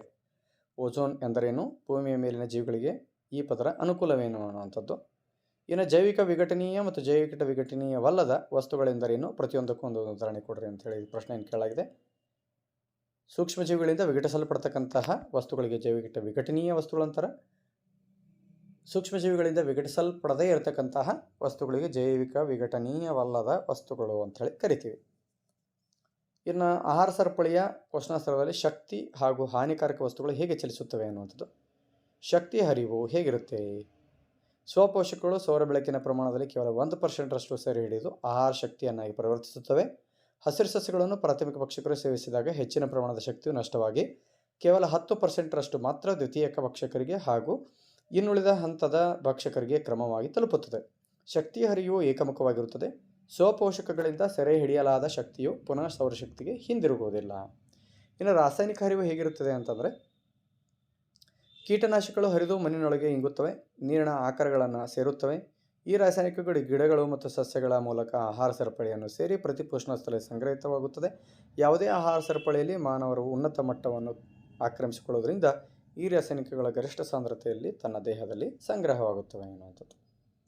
ಮಾದರಿ ಪ್ರಶ್ನೆ ಪತ್ರಿಕೆ 4ರಲ್ಲಿ ಕೇಳತಕ್ಕಂಥ ಪ್ರಶ್ನೆಗಳು, ಆಹಾರ ಸರಪಳಿ 2ನೇ ಪೋಷಣ ಸ್ತರದಲ್ಲಿರುವುದು ಯಾವುದು ಅನ್ನುವಂಥದ್ದು. ಸರಿಯಾದ ಆಯ್ಕೆ ಸಸ್ಯಾಹಾರಿಗಳು ಅನ್ನುವಂಥದ್ದು. ತ್ಯಾಜ್ಯ ನಿರ್ವಹಣೆಯಲ್ಲಿ ಜೈವಿಕ ವಿಘಟನೀಯವಲ್ಲದ ಸಸ್ಯ ತ್ಯಾಜ್ಯಗಳನ್ನು ಬೇರ್ಪಡಿಸುವುದರ ಅಗತ್ಯತೆಯನ್ನು ತಿಳಿಸಿ ಎನ್ನುವಂಥದ್ದು. ವಿಘಟನೀಯವಲ್ಲದ, ಹೌದಾ? ಸೊ ಇದು ಮೊದಲೇ ಏನು ಪ್ರಶ್ನೆ ಪತ್ರಿಕೆ ಇತ್ತು ಅದರಲ್ಲಿ ಕೇಳಿರ್ತಕ್ಕಂಥ ಪ್ರಶ್ನೆ ಇದು. ಹೌದಾ? ಜೈವಿಕ ವಿಘಟನೀಯವಲ್ಲದ ವಸ್ತುಗಳು ಯಾವ ರೀತಿ ಪರಿಸರಕ್ಕೆ ಹಾನಿಯನ್ನು ಉಂಟು ಮಾಡ್ತವೆ ಅನ್ನುವಂಥ ಪ್ರಶ್ನೆಯನ್ನು ಕೇಳಾಗಿತ್ತಲ್ಲ, ಅದೇ ಪ್ರಶ್ನೆಯನ್ನು ಇಲ್ಲಿಯೂ ಸಹ ಕೇಳಲಾಗಿದೆ. ಸೊ ಈ ಪರಿಸರ ಪಾಠಕ್ಕೆ ಸಂಬಂಧಪಟ್ಟಂತೆ ನೋಡಿದಾಗ ಇಲ್ಲಿ ಇಂಪಾರ್ಟೆಂಟ್ ಆಗಿರ್ತಕ್ಕಂತಹ ಪ್ರಶ್ನೆಗಳೇನು ಅಂತಂದರೆ, ಓಝೋನ್ಗೆ ಸಂಬಂಧಪಟ್ಟಂತಹ ಪ್ರಶ್ನೆಗಳು ಭಾಳ ಜಾಸ್ತಿಯಾಗಿ ಕೇಳಲಾಗಿದೆ. ಅದರ ಜೊತೆಗೆ ಜೈವಿಕ ವಿಘಟನೀಯವಾಗ್ತಕ್ಕಂಥ ಜೈವಿಕ ವಿಘಟನೀಯವಲ್ಲದ ವಸ್ತುಗಳ ವ್ಯತ್ಯಾಸ ಆಗಲಿ ಅವುಗಳ ಬಗ್ಗೆ ಆಗಿ ಕ್ವಶನ್ಸ್ಗಳನ್ನು ಕೇಳಲಾಗಿದೆ. ಆಮೇಲೆ ಆಹಾರ ಸರಪಳಿಯ ಬಗ್ಗೆ ಪ್ರಶ್ನೆ ಕೇಳಲಾಗಿದೆ, ಆಹಾರ ಸರಪಳಿ ರಚಿಸಿ ಅನ್ನುವಂಥದ್ದು. ಇನ್ನು ಶಕ್ತಿ ಹರಿವಿನ ಬಗ್ಗೆ ಪ್ರಶ್ನೆಯನ್ನು ಕೇಳಲಾಗಿದೆ, ಏಕಮುಖವಾಗಿರುತ್ತದೆ ಏಕೆ ಅನ್ನುವಂಥದ್ದು. ಇನ್ನು ಜೈವಿಕ ಸಂವರ್ಧನೆಯ ಬಗ್ಗೆಯೂ ಸಹ ಪ್ರಶ್ನೆಯನ್ನು ಕೇಳಲಾಗಿದೆ. ಆಮೇಲೆ ತ್ಯಾಜ್ಯ ವಿಲೇವಾರಿಯ ಬಗ್ಗೆ ಸಹ ಪ್ರಶ್ನೆಯನ್ನು ಕೇಳುವಂಥ ಸಾಧ್ಯತೆ ಇರುತ್ತೆ. ಸೊ ಇವೆಲ್ಲವುಗಳನ್ನು ನೋಡಿದಾಗ ನಾವು ಈ ಪಾಠದಲ್ಲಿ ಬರುವುದಾದಂತಹ ಅತಿ ಮುಖ್ಯ ಪ್ರಶ್ನೆಗಳನ್ನು ಅಸಂಪ್ಷನ್ಸ್ ಮಾಡ್ಬೋದು ಅನ್ನುವಂಥದ್ದು. ಸೊ ಮುದ್ದು ಮಕ್ಕಳೇ, ಇಲ್ಲಿವರೆಗೆ ನಾವು ಮಾದರಿ ಪ್ರಶ್ನೆ ಪತ್ರಿಕೆ 1ರಿಂದ 4ರಲ್ಲಿ ಜೀವವಿಜ್ಞಾನ ವಿಷಯಕ್ಕೆ ಸಂಬಂಧಿಸಿದಂತೆ ಕೇಳಿರ್ತಕ್ಕಂಥ ಪ್ರಶ್ನೆಗಳ ಉತ್ತರಗಳೊಂದಿಗೆ ವಿಶ್ಲೇಷಣೆಯನ್ನು ಮಾಡಿದ್ದೇವೆ. ಈ ವಿಶ್ಲೇಷಣೆಯ ಆಧಾರದ ಮೇಲೆ ಜೀವವಿಜ್ಞಾನದಲ್ಲಿ ಏನು ಪಾಠಗಳಿವೆ ಆ ಪಾಠಗಳಲ್ಲಿ ಬರತಕ್ಕಂತಹ ಯಾವ ಪ್ರಶ್ನೆಗಳನ್ನು ಪರೀಕ್ಷೆಯಲ್ಲಿ ಕೇಳಬಹುದು ಮತ್ತು ಅದಕ್ಕೆ ತಕ್ಕಂತೆ ನಮ್ಮ ತಯಾರಿ ಹೇಗಿರಬೇಕು ಅನ್ನೋದನ್ನು ತಾವು ತಿಳಿದುಕೊಂಡ್ರಿ ಅಂತ ನಾನು ಅಂದ್ಕೊತೀನಿ. ಸೊ ಈ ವಿಶ್ಲೇಷಣೆ ಏನಿದೆ ಇದು ತುಂಬ ಮಹತ್ವದ್ದಾಗಿದ್ದು ಮಕ್ಕಳು ಇದರ ಕಡೆಗೆ ಗಮನ ಹರಿಸಿ ಹೆಚ್ಚಿನ ಅಂಕ ಗಳಿಕೆಗೆ ಅದರ ತಕ್ಕಂತೆ ತಯಾರಿ ಮಾಡಿಕೊಳ್ಳಬೇಕು ಅಂಥೇಳಿ ಈ ಮೂಲಕ ನಾನು ಅವರಿಗೆ ಕಿವಿ ಮಾತನ್ನು ಹೇಳಲಿಕ್ಕೆ ಇಷ್ಟಪಡ್ತೀನಿ. ಸೊ ವಿಡಿಯೋನ ಇಲ್ಲಿಗೆ ಮುಕ್ತಾಯಗೊಳಿಸೋಣ. ಇದೇ ರೀತಿಯ ವಿಡಿಯೋಗಳೊಂದಿಗೆ ಮತ್ತೆ ಮುಂದೆ ವಿಡಿಯೋದಲ್ಲಿ ನಾನು ನಿಮಗೆ ಮತ್ತೆ ಭೇಟಿ ಆಗ್ತೀನಿ. ಯಾರ್ಯಾರು ನಮ್ಮ ಚಾನಲನ್ನು ಸಬ್ಸ್ಕ್ರೈಬ್ ಮಾಡ್ಕೊಂಡಿಲ್ಲ ಸಬ್ಸ್ಕ್ರೈಬ್ ಮಾಡ್ಕೊಳ್ಳಿ ಮತ್ತು ಮುಂದಿನ ವಿಡಿಯೋಗಳಿಗೆ ನೋಟಿಫಿಕೇಷನ್ಸ್ಗಳನ್ನು ಪಡಿತಾ ಇರ್ರಿ. ಮುಂದಿನ ವಿಡಿಯೋದಲ್ಲಿ ಮತ್ತೆ ಭೇಟಿಯಾಗೋಣ. ಅಲ್ಲಿವರೆಗೂ ಬಾಯ್.